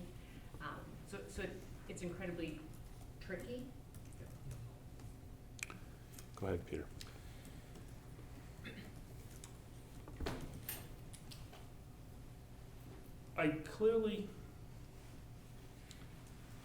It was not, the whole idea behind this is not to add a significant amount of additional, interruption into their investigation. It's just very simply, parents need to be notified. I'm a little bit confounded why I'm getting such pushback on, because I didn't, in my words, I didn't say that they had to stop the investigation. All it simply is an attempt has to be documented that they tried to let the parents know. That's the extent. I'm not saying, we're talking minutes, folks, of 2 or 3 minute phone call to mom and dad that could significantly help the investigation. And so that's, and so I don't quite understand, I haven't brought up any of the issues in regards to search and seizure. There's a lot of questioning about that, about the notification of the student that they do have the right to not say anything. There has been court cases both sides, because I've spent a fair amount of time looking them up too, and I'm not good, but there are court cases both sides. Recently, unfortunately, in my opinion, it's gone away from student rights and more towards school rights, but where the student does have the right to say nothing if they choose not to. But I'm not approaching that because I don't want to put too much, I'm not looking to really make it harder for any of our administrators to do this. I just want the parents to know at the get-go. And the reason I'm bringing it at this point is because all of these interviews that are happening shortly after, when they take the 3 kids or the 2 kids, and if you figure it out that Janie was just going to the bathroom on your way out there, say, okay, well, you 2 clearly are, when they bring those to the office, the situation is brought under control, but every discussion from that point on goes into that investigatory file. That is all leading up to the suspension, the expulsion, or depending upon the issue at hand, the bringing in of law enforcement. From the initial time, that initial discussion being had, that is all going into that file. So yes, we're bringing the parents in, but why aren't we at least open to bringing the parents or notifying the parents at the very beginning? And it's, I'm not foreseeing the real burden of a 2 or 3 minute phone call. And that's what's kind of flooring me, is I don't see what the burden is of just telling your secretary to call Johnny's dad and say, or Johnny's mom, and say, okay, your son, we believe he's in this. Because we might know what's going on at home and say, okay, yeah, just so you know, this is going on. And so anyways. Okay. You have a couple people over there Oh, wanting to. That's okay, I'm sitting behind you kind of. Yeah, go ahead.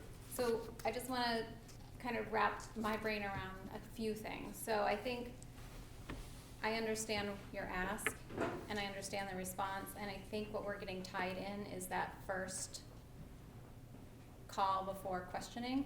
And so what I've heard from our administrators is that 3 or 4 minutes could mean a big difference. And so it doesn't sound or feel to you like that would stop things, but it feels like to the people in that situation that are responding, that it could possibly at times. So I just wonder if there is a option to meet in the middle and include some language. So right now it says, parents, guardians will be notified of all violations involving their student and action taken by the school. Can we put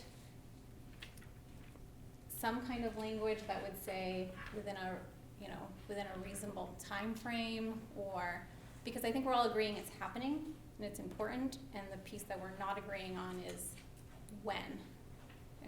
Does that make sense? I'm open to any suggestions. We had no suggestions come back. We just had this is how it is and this is why we're doing it. If we are open to- very black and white and say before questioning, then we lose that 3 or 4 minute window. If we're open to being a little gray about it and saying parents will be notified within somewhat of a reasonable time frame, whatever that is, whatever that language sounds like, I just wonder if that's an option. Is there someone else over here that had something to add? I know Jana had her hand. Oh, Can I just respond? Yes. To one thing? yeah. It's not gonna be a secretary making the call. Well, Yeah. Period. Whoever Like, you That's just not gonna be.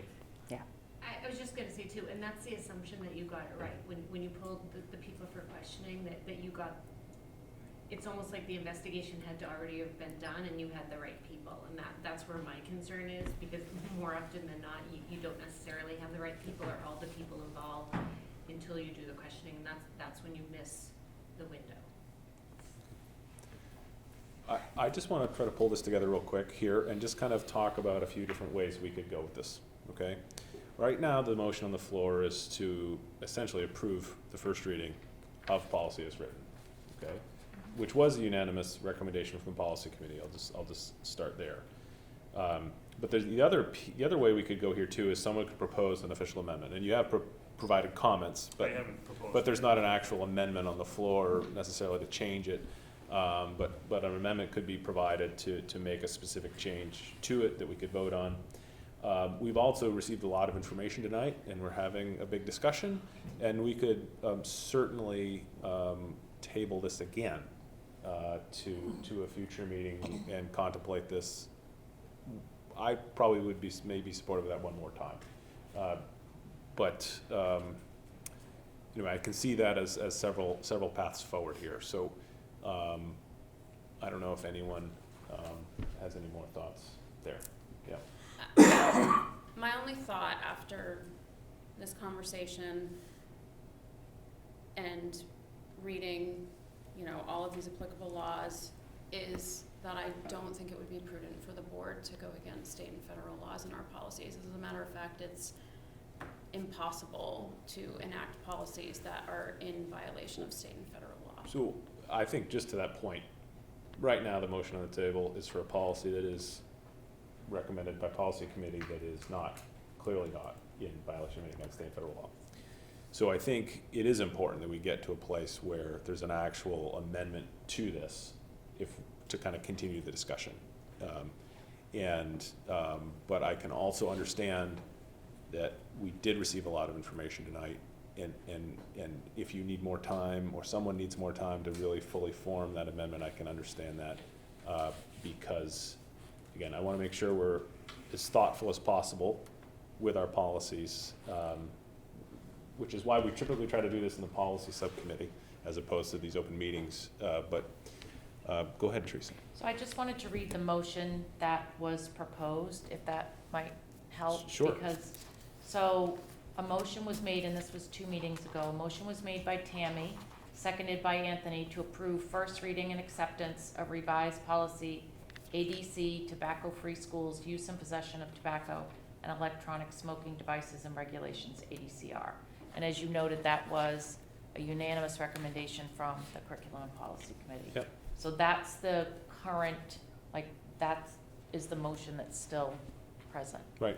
The other thing to add too is this is still the first reading, and we have to have a second reading as well. So I mean, Is it first and second, or is it first? Just first. First reading and acceptance. Yeah. Go ahead, Carrie. So I just want to provide some context, because I think the curriculum committee probably knows this, policy committee, and certainly Teresa's, because Teresa and I have worked on this since last year. And in my conversations when I first came on board with the 2 principals, the the current policy that we have results in significantly higher suspensions than what this policy, revised policy, provides for. Mhm. So I will just be very transparent to tell you that I have been working with the principals to reduce suspensions and provide more interventions.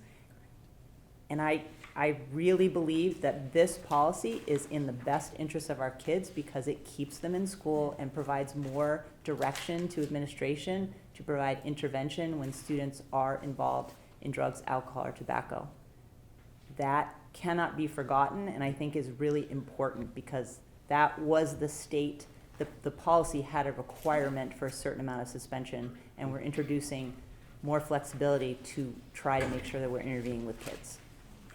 I'll get to one. I just want to say one thing. I think that the desire to move forward with this more quickly to get that situation under control, as well as to still allow some time for thought, by approving this first reading,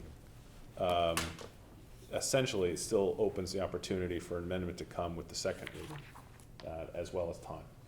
And so part of me feels like that may be a good path forward here if someone wanted to go in that direction. But Peter, real quick. Just three things real quick. First of all, I am not set in stone on exactly when the notification takes place, as long as it takes place before the compilement of evidence to move forward. I stated earlier on that getting the situation under control is not what we're discussing. We're discussing the investigation after the situation is brought under control.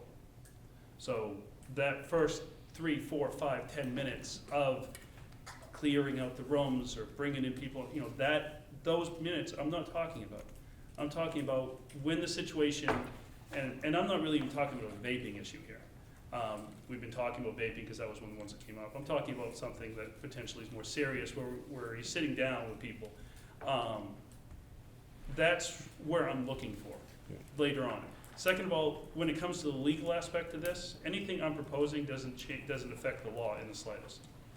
We have every right under the current law and statutes, which are for the most part guidelines more than anything, but we do follow them as best we can.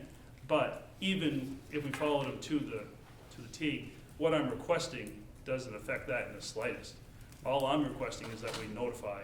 So what I'm requesting is not changing it so this policy breaks the law. All I'm saying is that we've got to notify parents at a sooner time frame than after the investigation. And thirdly, in relation to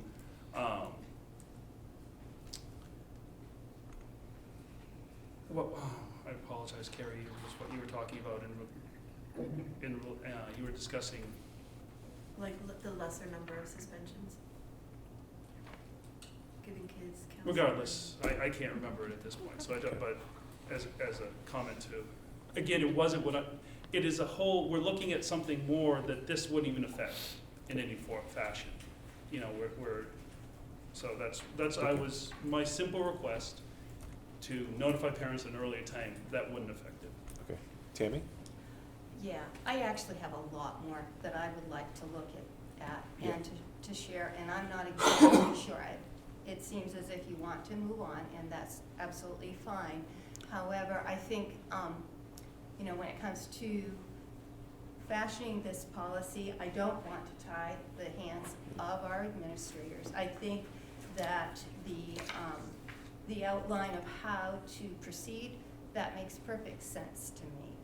I think that, for me, it comes down to the roles of parents and guardians and how they get included in the discipline and the interventions. If their children are heavily into something, how do they become included in that? Because yes, there are parents who are not trusted adults for children. I understand that. But I think that for the most part, most parents are the trusted adult, and kids are just scared to death. Don't let my parents find out. Because, and that's dangerous if we're keeping that information from parents. And that's where I want to have a deeper conversation when it comes to this policy. I want all kids protected no matter where they are in their family structures, but I want parents involved whenever possible because recovery is an ongoing process and it doesn't necessarily include just that child. It can include the whole family. So that's my stand on that. Yeah. And No, So, hold on, I definitely do think we need to move on, but I don't mean we need to rush to a decision either. I guess I'm sensing that we've heard a lot tonight, we've talked a lot tonight. I don't know if folks feel like we're ready to make a vote on this right now or not. And again, but go ahead, Jamie. Yeah. oh, I was just gonna say that, I think we're talking about two different things right now in terms of Peter's proposals, which is the parental notification when they are caught, or, you know, the disciplinary action, that's one thing, but you also have the proposals under ADCR for parental notification for voluntary referrals, and that one would be in violation of state law. Yeah, but I'm only on the first one. But hold on for just a minute, because I think that that's the whole point I'm trying to make is that we don't have an amendment on the floor right now. Correct. And so I think we need to get to a place where there is an amendment to the policy, and then we can talk very pointedly about that. We've heard a lot about the comments, so whether we are gonna make an amendment or we're gonna take action on the motion before us. And what I was trying to map out here was that we can still approve this first reading, and there will be time for thought and amendments to come to this in the second reading. Then we can talk specifically about those pointed changes. So just a couple more. Yeah, go ahead, Bree. I would like to move on, so I'd like to make the motion that we go back to the original motion Yeah. and vote on it. Yes, So I you think wanna- that's that calling the question. That's calling the question to Okay. a vote, yeah. Well, my Uh, question actually is in relation to what are we actually talking about? Because are we talking about ADC or ADC and ADCR So together? we are talking about ADC and ADCR together. Okay, That's, I'm sorry, I we was have only been having discussing discussion. ADC. Yeah, we've been having Apologies. discussion about both of those. 9.1. Yeah, and this is the tobacco policy as well as the supplement. Calling, so that is a formal thing you can do via Robert's Rules, is to call to a vote, and it takes, I think it takes a 2/3 to cut off discussion. So we're gonna take that vote right now. All those in favor of moving to a vote and cutting off discussion? 1, 2, 3, 4. Okay, that is unanimous anyway, so why don't, then we're moving to a vote to approve. Actually, would you like to repeat that, I'd Teresa? be happy to, yes, I have it right here. A motion was made by Tammy Farashidi, seconded by Anthony Shostak to approve first reading and acceptance of revised policy ADC, tobacco-free schools, use and possession of tobacco and electronic smoking devices, and regulations ADCR. I have Anthony making the motion and Jamie That was seconding. the Nope. table. That was the Oh, that was motion the to table. Sorry, I sorry, went back to the sorry, sorry, minutes. sorry, That- I sorry. saw that too, so My bad. look, I did some No, investigation. You're so while you were good. Very discussing. good. Okay, so all those in favor of that motion? And that is unanimous. Can I So- have now, this is first reading, Yes. so do we have a time frame when those will be coming back for second? Because that's when we It normally comes back the next meeting if I So the next typically. meeting will be coming, so, Yep. because Second, I didn't yeah. propose Yeah. a amendment, which we would. Yep, I would expect the second reading to be on the next agenda. Yes. Yep. Okay, I mean, that's what I would propose too. You guys. Yeah, I mean, we'll talk about it as Yeah. we set the agenda, but it's Yeah. very common, yeah. 9.2, again, just like last time, this is essentially the same discussion, except it's around policies, JICH, the drug and alcohol use by students regulations, JICHR. So what we were just talking about was the tobacco policy. Now this is the same basic adjustments that are or discussion around the drug and alcohol policy. The very same thing happened that was tabled. That table motion was made by Anthony and seconded by Kyle. But as Teresa said, There was initial motion to approve that first reading, and so that motion is now coming back before us. She's shaking. No, Do you want me to read 9.2? go ahead and read the motion for 9.2. Okay, a motion was made by Jessica Nichols, seconded by Jamie Johnson, and voted unanimously by those present to approve revised policy JICH, drug and alcohol use by students, and regulations JICHR. So, again, the motion on the floor is to approve that first reading. We had it tabled. Very similar comments from Peter. I imagine it's the same basic feedback from administration on those comments. Yes. And so I feel like we just had the discussion. Can I get Go ahead. clarity on that motion? Because I thought I heard you say we voted and approved the Oh, policy. you know what? Hold on. Let me read it again. And I got confused. A motion was made by Jessica Nichols, seconded by Jamie Johnson, to approve revised policy JICH, drug and alcohol use by students, and regulations JICHR. Right. And It's then a- it was unanimously approved to table. Yes. Yes. But I didn't put the table in, but I can. The table's here. Right, yeah. Again, is that clear to you? No? No, because 9.2 says completely different people made that motion. That's the motion. To table. Table it. I just made the same motion that's there mistake. is to table it. I went back to the minutes of The- 2 meetings ago Yeah. to get the people that made the original Go motion. ahead, Bree. Sorry. I just wanna make sure, Peter, did you have any, comments that were supposed to go with this one too, or? No, because I got caught up on the first. But But it's the same exact. the basic- the format of the language is almost identical, so. I mean, there's not like attached with it. No. Right. Okay. The same, but so, I think we should just do the same thing we just did, is approve this first reading and come back, on the second reading with, if someone would like to make a very specific change after the discussion tonight, then we can, that amendment can be entertained at that time, so, go ahead, Jean. Can you remind me of what you called that? Or what? When Question? Call the Call question. to question. Call the question. Call the question. Okay, I would like to call the question. Okay. Ooh, she's got a new tool. Calling the question. Okay. I'm not sure if that's actually the language, but yes. I'm gonna have to go get my little, I have a little cheat sheet right here, but. Okay, am I wrong? I don't know. But Okay. We're gonna move, we're gonna move to a vote here. All those in favor of the first reading, of approving the first reading as Teresa noted. Wait, go ahead. Can I just ask, if Jamie called the question, was that necessary? And if it was, you need to have a vote on. Right. If The it wasn't necessity of that. necessary, and we're hopefully sliding by it I right now. really don't wanna get Why was it bogged down necessary the first in time but this. not this time? Well, we hadn't even in discussion yet, I don't think. It's just But- ahead of my time. Yeah. You just really wanna get through discussion, yes. But maybe if the Yeah. motion hadn't been voted, I don't know, okay. The I'll just motion be is quiet. back I'm on the just trying- table. Jamie's calling the question. Calling it back. Okay, all those in favor of moving to a vote, essentially, raise your hand. It's unanimous, so we're gonna go to a vote. All those in favor of the motion? It is unanimous. Okay. Calling the question just makes a second vote. That's what I'm trying to get everybody done. Yeah. Okay. We're moving off of old business into new business. We have a presentation as the first item on the agenda by Ms. Fuller.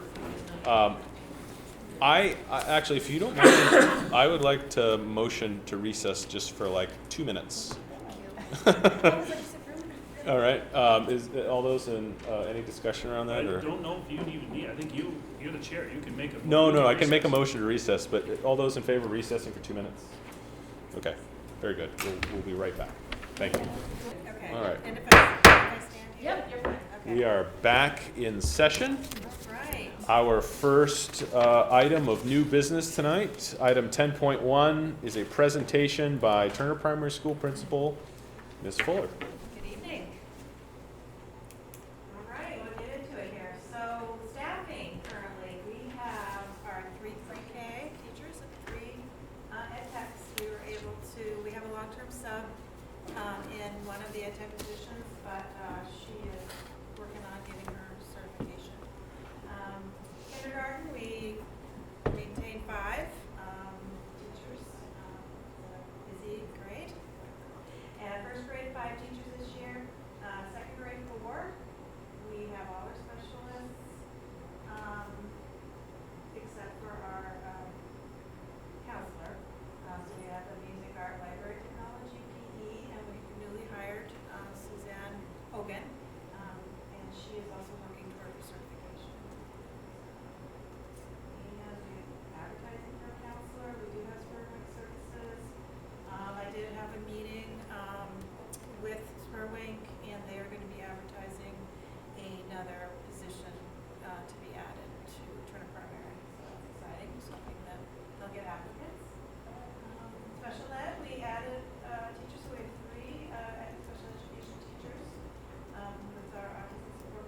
She just yesterday concluded 3 days of interviews.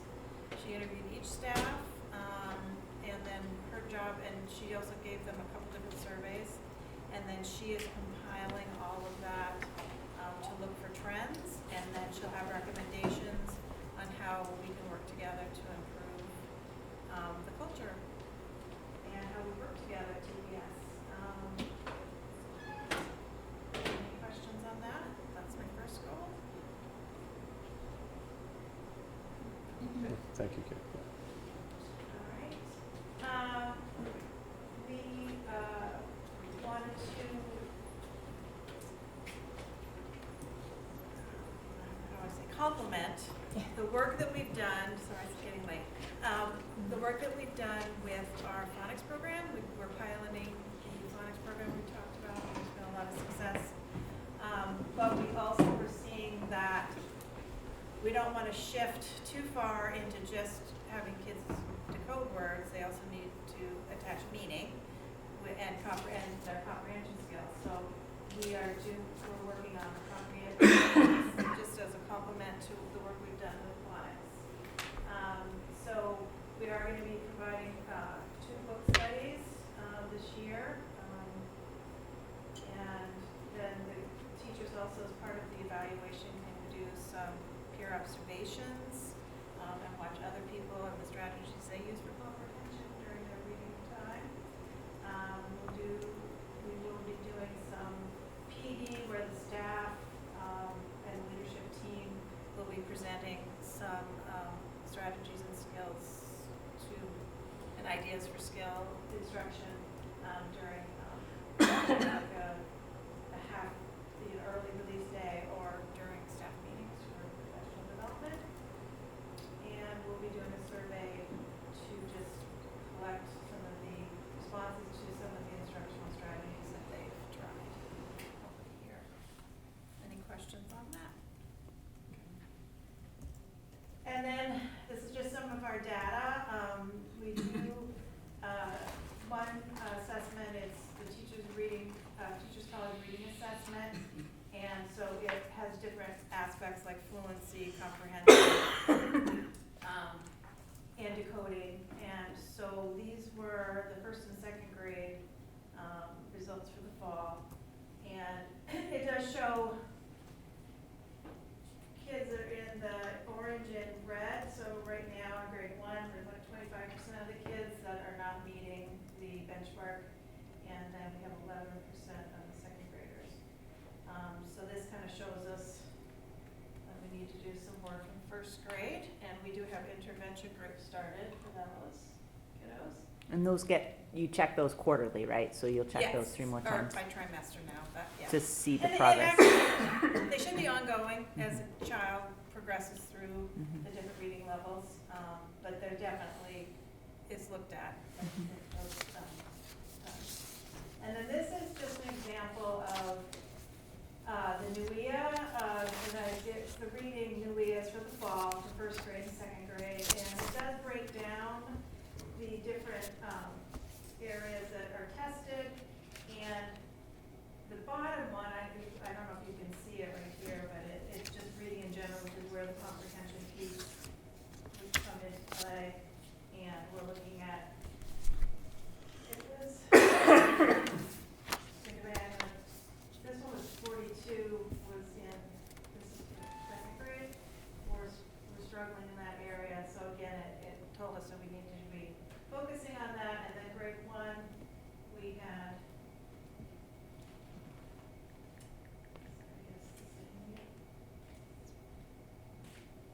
any questions on that? I just kind of want to show what we look at for data. So that's the pre-assessment for the NWEA, the one that we did at the beginning that they follow up in the spring? Yeah. Okay. Yes. Okay. So just wanted to show the breakdown of where we're getting our information. And then we do it for math as well, but we're just focusing on reading. So any questions? Well, I'd love to see that bigger. I was gonna say, I was gonna make a suggestion that, we could, I don't know if we could get it bigger. I don't know if you think I can can now. make it bigger. No, but Sorry. it's an interesting. It looks like an interesting color chart that I feel like Yeah, so just so you know, the red is low, orange is low average, and then yellow up is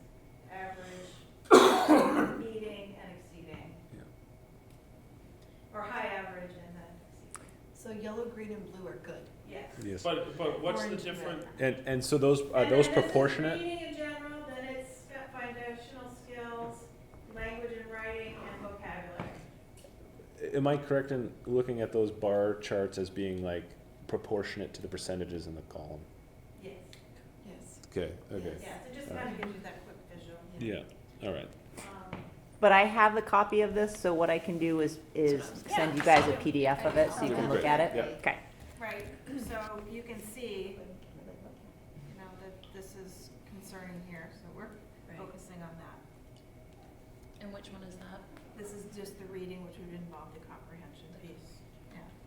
And then there's vocabulary, which, I mean, they all tie together, but, because vocabulary certainly can be part of comprehension as well. Sure. Do you offer the winter or just the spring? We will do the winter as well. In the spring, okay. And this was what they just took, Yes. beginning of Yes. October? Yes.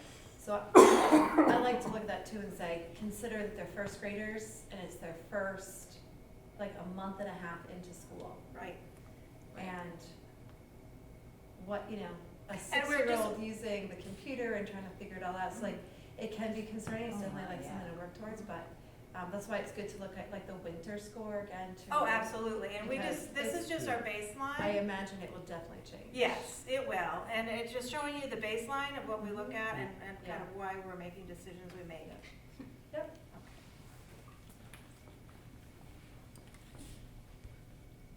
And then, this ties into it because we're working on our interventions. We've been doing the reading, in place at TPS for quite a while. But we're also looking at different, universal screeners to get that baseline information and be more targeted with our instruction. And we're also adding in math, which is the Delta screener, which is happening district-wide. And I know, Teresa, have you talked to them about the Delta? Yes. Yeah, Yes, okay. they had a little quiz, it was. Yeah, okay, so, Amy realized that so we're working toward finding evidence-based intervention practices to use with students, that we can do the progress monitoring every 6 weeks, see where the progress is, see if a child is ready to just move back into the classroom and bring someone else in intervention, or if they're gonna need something different. So in intervention, you want to try a couple different things with a child before moving on to, like, let's say a special ed referral. So we're really trying to put more emphasis on the interventions and trying to get students to grade level. And as I said, we have that third person in long-term subbing, so I believe she's gonna be helping some of the math. And the Delta, system provides you with systematic instruction and progress monitoring. So that will be very helpful.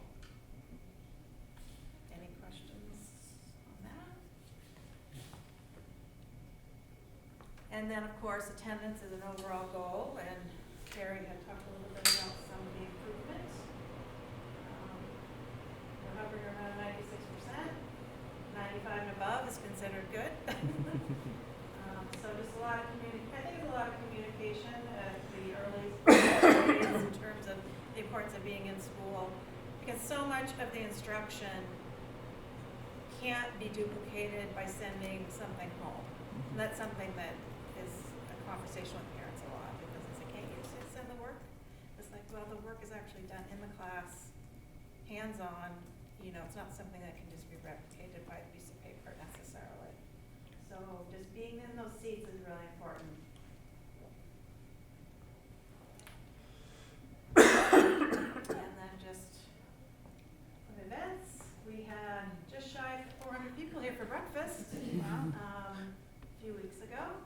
And then we had our book fair. We raised a really good amount of money for that, which helps purchase books and different items through Scholastic. And we had our second annual parade and pumpkin decorating. We did end up modifying that to be an indoor student only, but it was still fun, and it was great to have Halloween that week as just an engaging distraction for our students and staff. 400 people, did everyone fit in here? And the gym. Oh, okay, right. We Right. had tables set up It in was the gym, delicious. so they can go right through the double doors there. Gotcha. So, yeah. Great. Cool. Yep. There we are. Little peeps. Yeah. All right, there we are. Any questions or? Yes, Thank you. thank you. Go home. Yes. Thanks, Kim. Travel safe. I am going to, yeah. Just, Got a new car. Ooh, baby. all right. Just want to make sure there were no questions, right? Okay.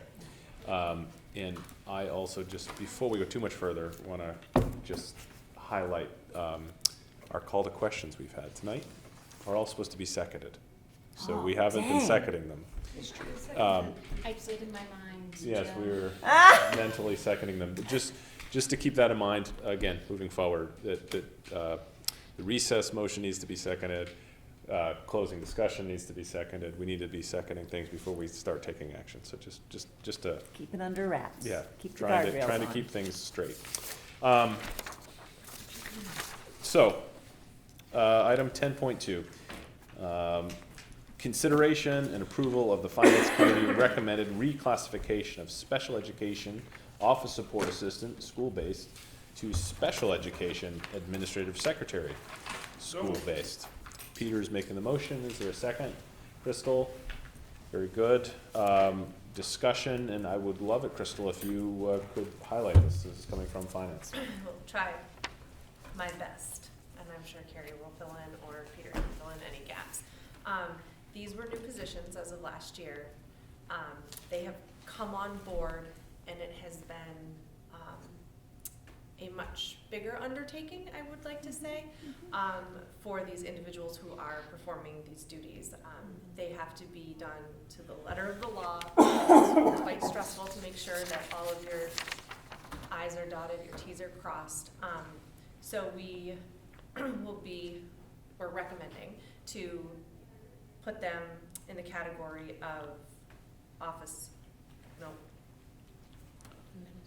administrative, thank you, assistants. The funding will still come from the grant. Nothing will change in their funding to our budget. Okay. Does that jive with you, Carrie? Yeah? Yes, they're funded out of local entitlement, which is the special ed funding we get. Yep. All right. Go ahead, Tammy. I just wondered, when you talk about the funding, that's for this year. Is that consistent in the years to come so that we won't necessarily? Likely. Okay. Yeah, so it because won't local be- entitlement can be used to provide support services, which secretaries are considered Alright. support. So like the administrative assistant to Rebecca, who works in central office, is also paid out of local entitlement. I just want to make sure as we start approving these things Yep. that we look forward because another 100%. year's coming. Okay. Any more discussion around this item? Seeing none, all those in favor of the motion? It is unanimous. Moving on to item 10.3, consideration and approval of the Finance Committee recommendation to add a Dean of Students at Turner Primary School. Again, is there a motion on the floor? So moved. Peter, seconded by Crystal. Again, coming from finance. Crystal, do you want to kick it off in the Sure. discussion? This is for Turner Primary School, and it was noted that Mrs. Fuller needs some extra help, not to the point of an assistant principal. So we are proposing to add a dean of students, and it will come from regular instruction from all of our open positions that we've had and that we have not fulfilled. Mhm. Right. Maybe we will not. Right. Go ahead. Is this a one-year position to be relooked at next year, It'll be, or is this a It'll finish permanent out. position? It's permanent, it's recommended as a permanent Okay. position. Okay. Just perhaps getting to what you were highlighting, Yeah, Tammy. so let's just get back to, that would have to be budgeted for in years to come. Yep. Okay. Any more discussion around this? Seeing none, all those in favor? It's unanimous. Okay, item 10.4, consideration and acceptance of the Curriculum and Policy Committee recommended first reading and acceptance of JHB truancy. I'll just highlight here, we've been talking about putting unanimous policy approvals into our consent agenda. This being in our regular agenda is because it was not a unanimous recommendation from policy. But is there a motion on the floor for consideration and acceptance? This first, yes? By Bree, seconded by Peter. Yes? Just curious, and if the person's here who didn't vote for it, I'm curious why, if not. Yeah, no, move on. I was going right to Oh, that. sorry, here. my Go apologies. ahead, Jamie. Right to me. Yeah. Yes, so, that person is not here tonight, but, I am happy to speak on behalf of them, just so that their voice is heard. So if you look at the policy, you'll see that the policy we have is all crossed out, and we're looking to adopt a new policy, and that is because of a change in law. And I'll have Teresa explain kind of that part before I go into what was the discrepancy. So some of the changes are in the age of the student, and this was similar to the chronic absenteeism policy. And also the change in the law around truancy being added to the consideration of child abuse and neglect under Maine law. So that was a change that happened. And What number is it? So,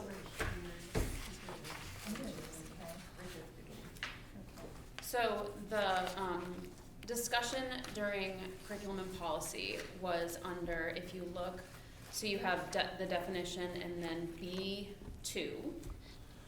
It says, truancy under this paragraph is considered child abuse and neglect under Maine law and is reportable to the Department of Health and Human Services when the truancy is the result of neglect by a person responsible for the child.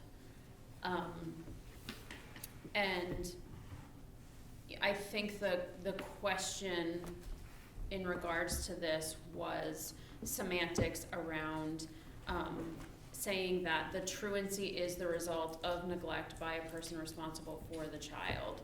And there was just some questioning about that line, right, Bree? You can chime in if you would like to. And saying that it assumes that the person that is responsible for that child is neglecting them without a fair trial, like it's an accusation that's being made. And so we were kind of in debate about the semantics of that line. And if I can add, I think, Jamie, you actually pulled up the law during our did. discussion, and Yeah. and that So, this really is a definition Yeah, and straight from the law. yeah, and I can give you said law. It's referenced in it. It's the 22 MRSA 4002. And essentially all that this law is it's just a definition. So it just defines what neglect is. And this year, the state of Maine added in to that neglect, it's like you have to provide shelter, food, all of that. And it also says that truancy is considered an area of neglect that is by law reportable to DHHS. So,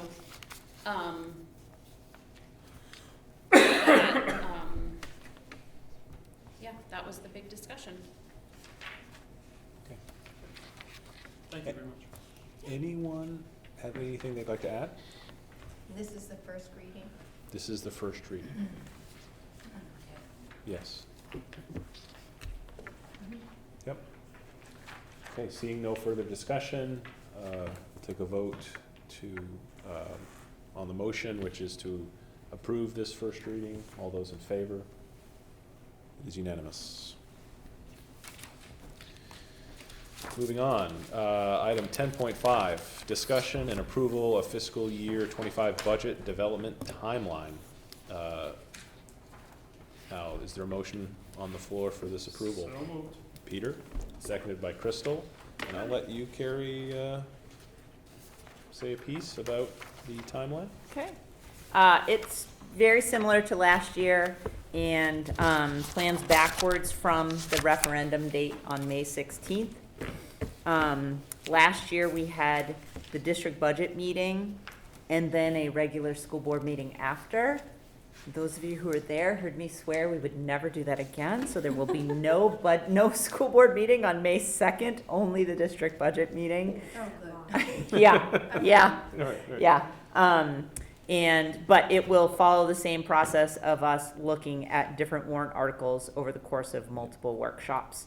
What we have in here is when I looked through the timeline, we're able to have an additional spot there in case we need more time. If you all decide, let's postpone one of these warrant articles to a different night, if something takes too long, we've got a little buffer in there. But if we don't need it, then we can just have a regular board meeting.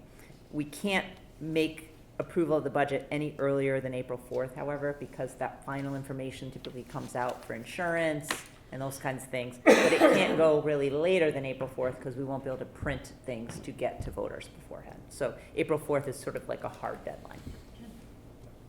And I'll just add that we talked about this quite a bit, I'm very supportive of this schedule. So any more discussion around this timeline? Okay, all those in favor? It is unanimous.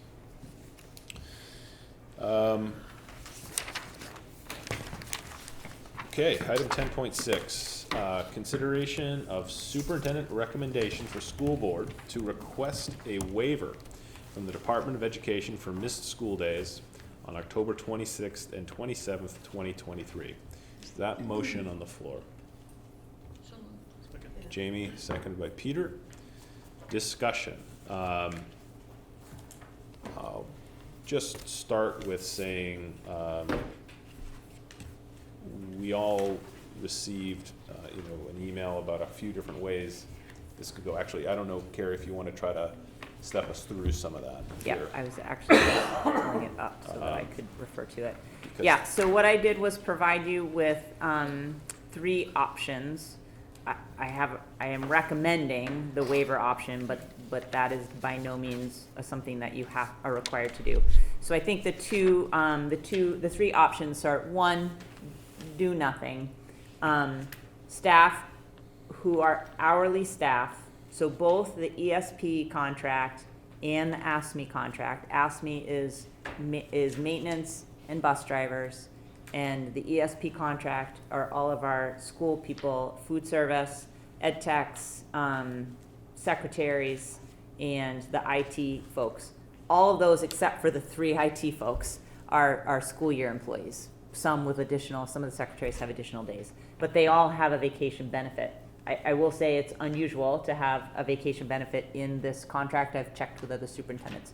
So, and in that contract, it allows them to use those vacation days for snow days, is how it's written. We treated this as the 2 days as snow days. The year-round employees also had access to their vacation time.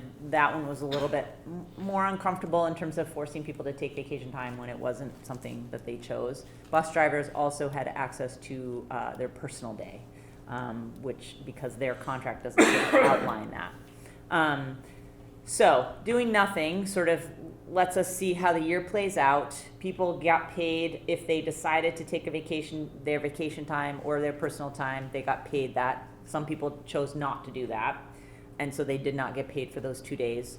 And then we see how the year plays out. Like, if we have 10 snow days, I would say, because we'll go to remote after 5, but If we decide like that's a lot of remote days and you say, all right, let's get a waiver for those 2 days to see if we can stop doing remote days, that's something to consider, right? So sort of wait and see about how the winter plays out. Option 2 is seeking the waiver. That means that we do not have to make up those 2 student days. We would go back and pay everybody, all those folks for those 2 days of work because we have that in the budget. We've budgeted for the number of school days. It means that teachers are being paid for 2 days of not teaching kids because we're not going to make up those 2 days. So it takes this school year from 175 to 173. I will say the majority of districts around us are seeking that waiver. I think part of the issue is whether or not they have the ability there is a way to pay their employees for those 2 unexpected cancellation days. The third option, I'm going to have a brain cramp. Okay.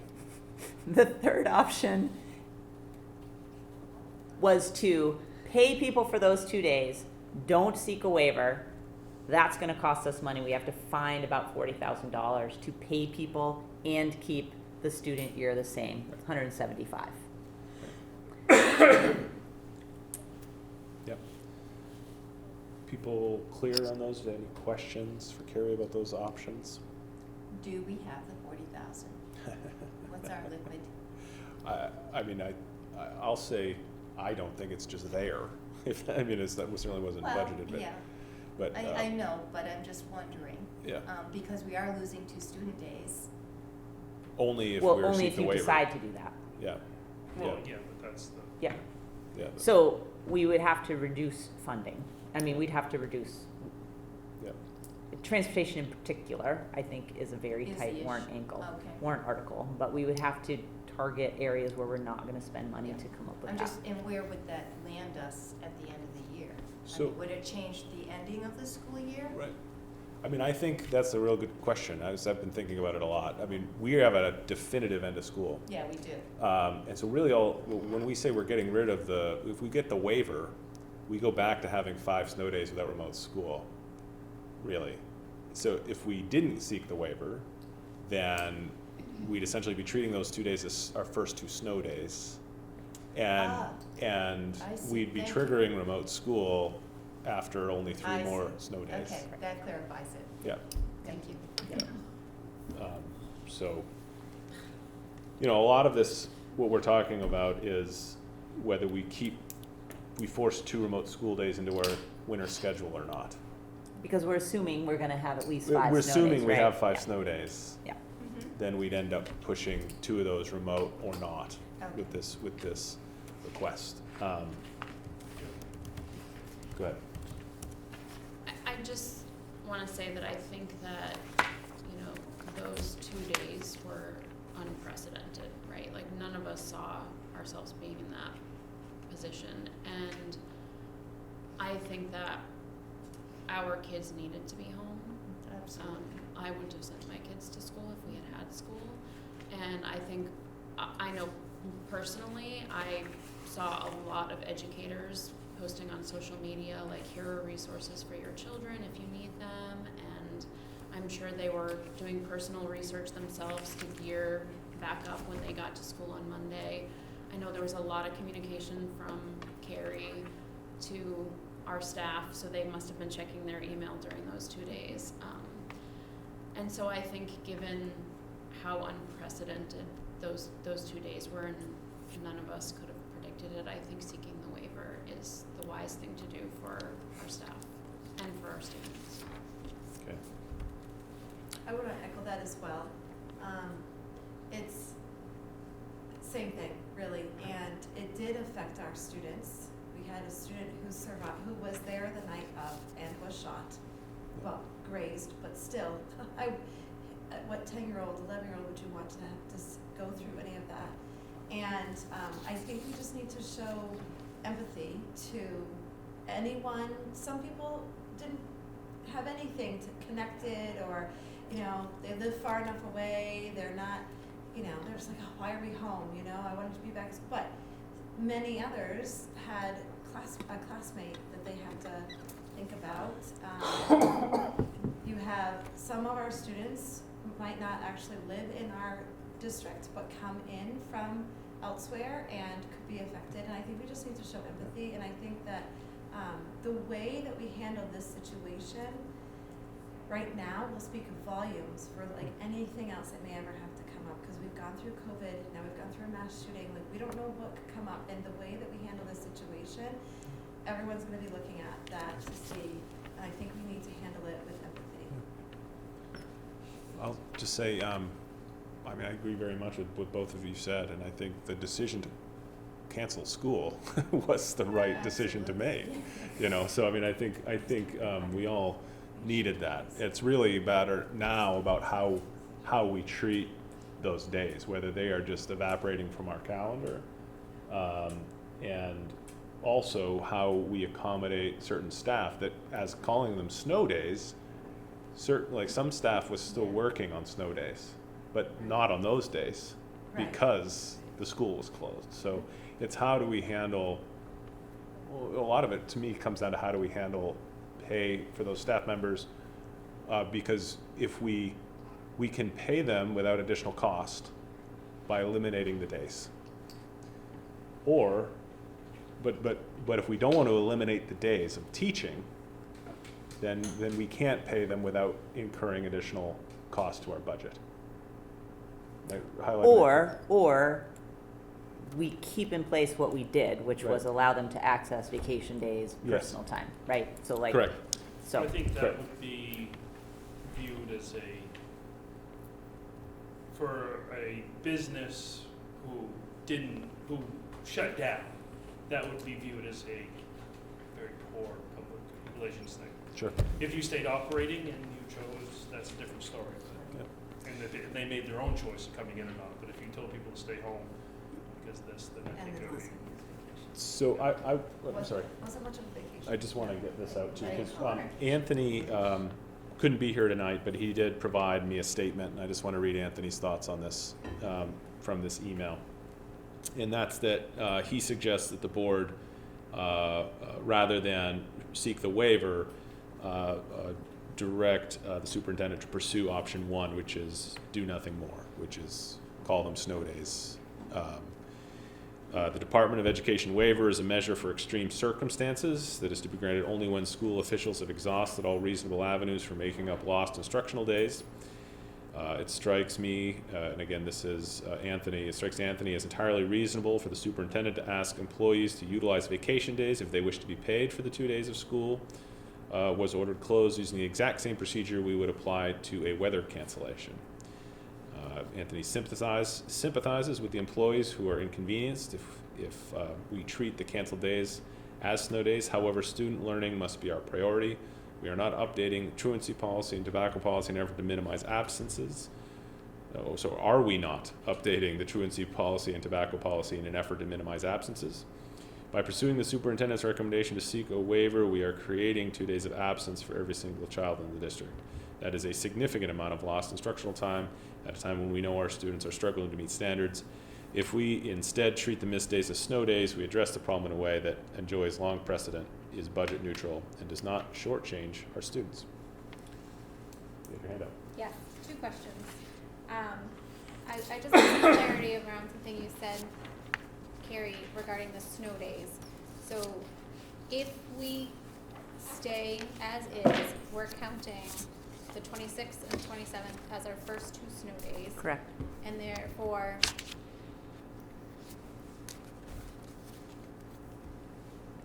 when we are looking at the end of the calendar year, we're gonna have in all likelihood, we're gonna have more remote days? Is that Correct. what I'm So, understanding? yep, because what we have is a firm last day if we use all 5 snow days. And Okay. so it's Friday before Juneteenth. I think it's like the 15th, 14th, something like that.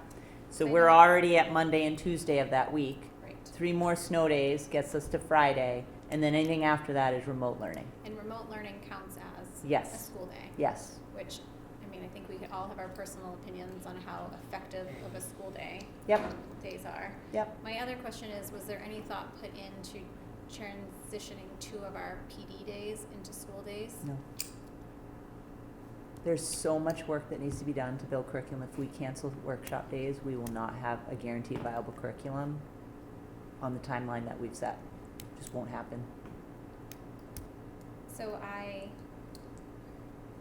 I'm really struggling knowing where our kids are at to take away 2 days, Yeah. even if they're at the end of the school year and maybe Yeah. they're not the most productive days. Yep. If we don't have to make a decision today, would there be interest from the rest of the board in finding out possibly where that $40,000 could come from so that we could still offer a financial reimbursement to our teaching staff while still saving 2 days of school for our students? So the teachers, we don't need to worry about because they will teach I a say certain number of teaching days. staff, Yeah, but I it would mean be the school hourly. staff. It would be the hourly folks. Peter? Two things that are going to be contrary to each other. First of all, I very much agree that I have concerns that we're losing the 2 educational days. As was just said, we all have our differing opinions on what remote days count as, and I'm not a big, anyways, we'll move on from that. But, so yeah, and yes, we all say, okay, the last days of the year, we all know those last 2 or 3 days are 2 or 3 days. Well, remember, all this does is push those 2 or 3 days are always going to be there. This just pushes them back 2 days. So, 2 days of education are still 2 days of education. You're going to have your 2 or 3 wasted days, party days, whatever, at the end of the year regardless. So I think they are educational days. They're just not. That being said, so part of me is leaning towards, nowhere near option 1. I feel that would be horrific for Carrie to deal with, for anybody to deal with. If you think the Facebook pays some fun now, wait till you do that.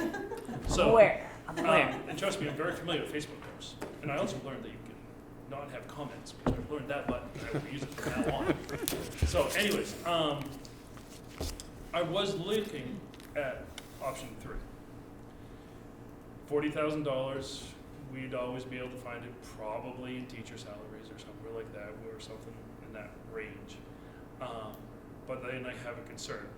That addresses solely, and I think Carrie brought it up briefly, that solely just the staff that didn't get paid, the non-teaching staff. Unfortunately, the smaller part of our payroll budget. So all of those teachers who was talked about, who were going above and beyond that day, who were helping out students where they could, so forth and so on, were basically saying, well, you're going to work anyways, you didn't get paid. So there's going to be some hard feelings on those people, because they're going to say, well, the bus drivers just stayed home, they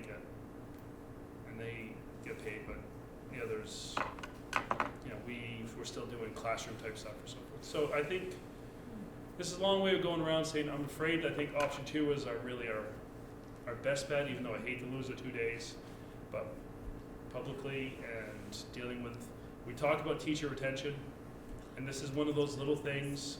I'm gonna, chime in on microwaves in the classroom or refrigerators in the class. This is one of those little things that just let it go, and it will help teacher retention. If you fight it, we might save a few bucks, but you're gonna tee off a bunch of people. So my suggestion, long-winded as it can often be, To support the motion. Do we have a motion? Do we have a motion? Yes. We I'll make a motion for absolutely, number 2. no. We absolutely have a motion on the floor Oh, we do? to move forward with the superintendent's recommendation Oh. for a school board waiver, to request a waiver from the Department of Education for the missed school days. So the motion on the. Yeah, we do, I can read it. Go ahead, read it. Who did it? Me. Oh, A motion was sorry. made by Jamie Johnson. My bad. Seconded by Peter Ricker. Wow. And voted unanimously, not yet, by those present.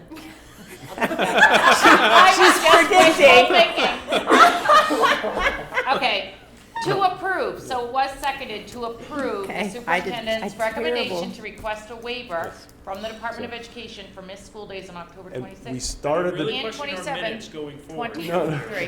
Free road. No, but what I'm saying is that the motion on the floor is Yes. what Carrie laid out as option 2. It is to request the The variance. recommendation, Yes. yes. Yep, So- I would Go ahead. Can I just say something for the record for anybody who happens to watch this? Yes. I think part of the question was, why I didn't just, we're gonna pay everybody.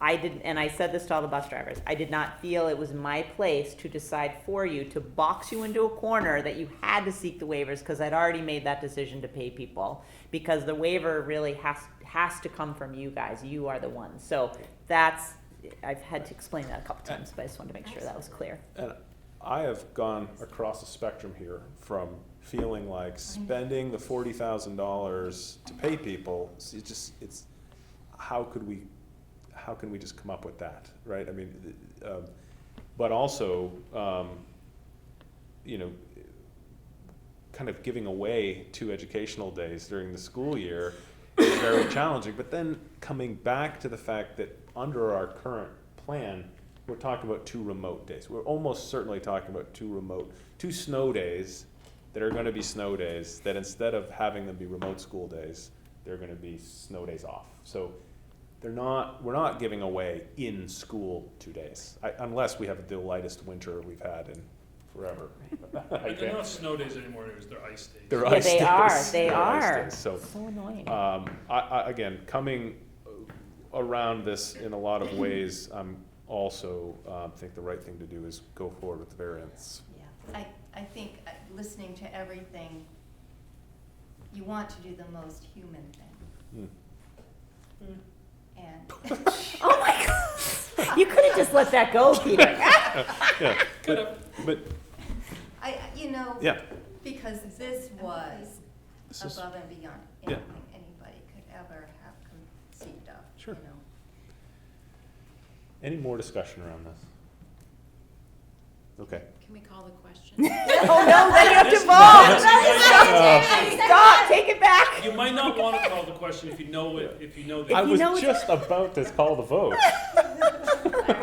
So I'll second call the question. Let's pretend, Jamie, withdraw it. I was just joking. Yeah, those- Just for okay. entertainment Okay. purposes. All right. We're getting punchy. All those in favor of requesting the variance Waiver. waiver? It is I'll unanimous. have to get you to sign it, so I'll Yeah. reach out to you. Oh, I should have just abstained, just to mess up It is- your. I know how It- to work with that. too. Unanimous. I Unanimous. know how to delete and put words. All right, so remember, we made an agenda change at the very beginning of the meeting. That's right. We have pulled out, Oh, that's right. 10.1. yes, item 8.3 on our agenda, the review and adoption of superintendent recommended job description, school social worker. And I think the request is just to table it, right? I don't know.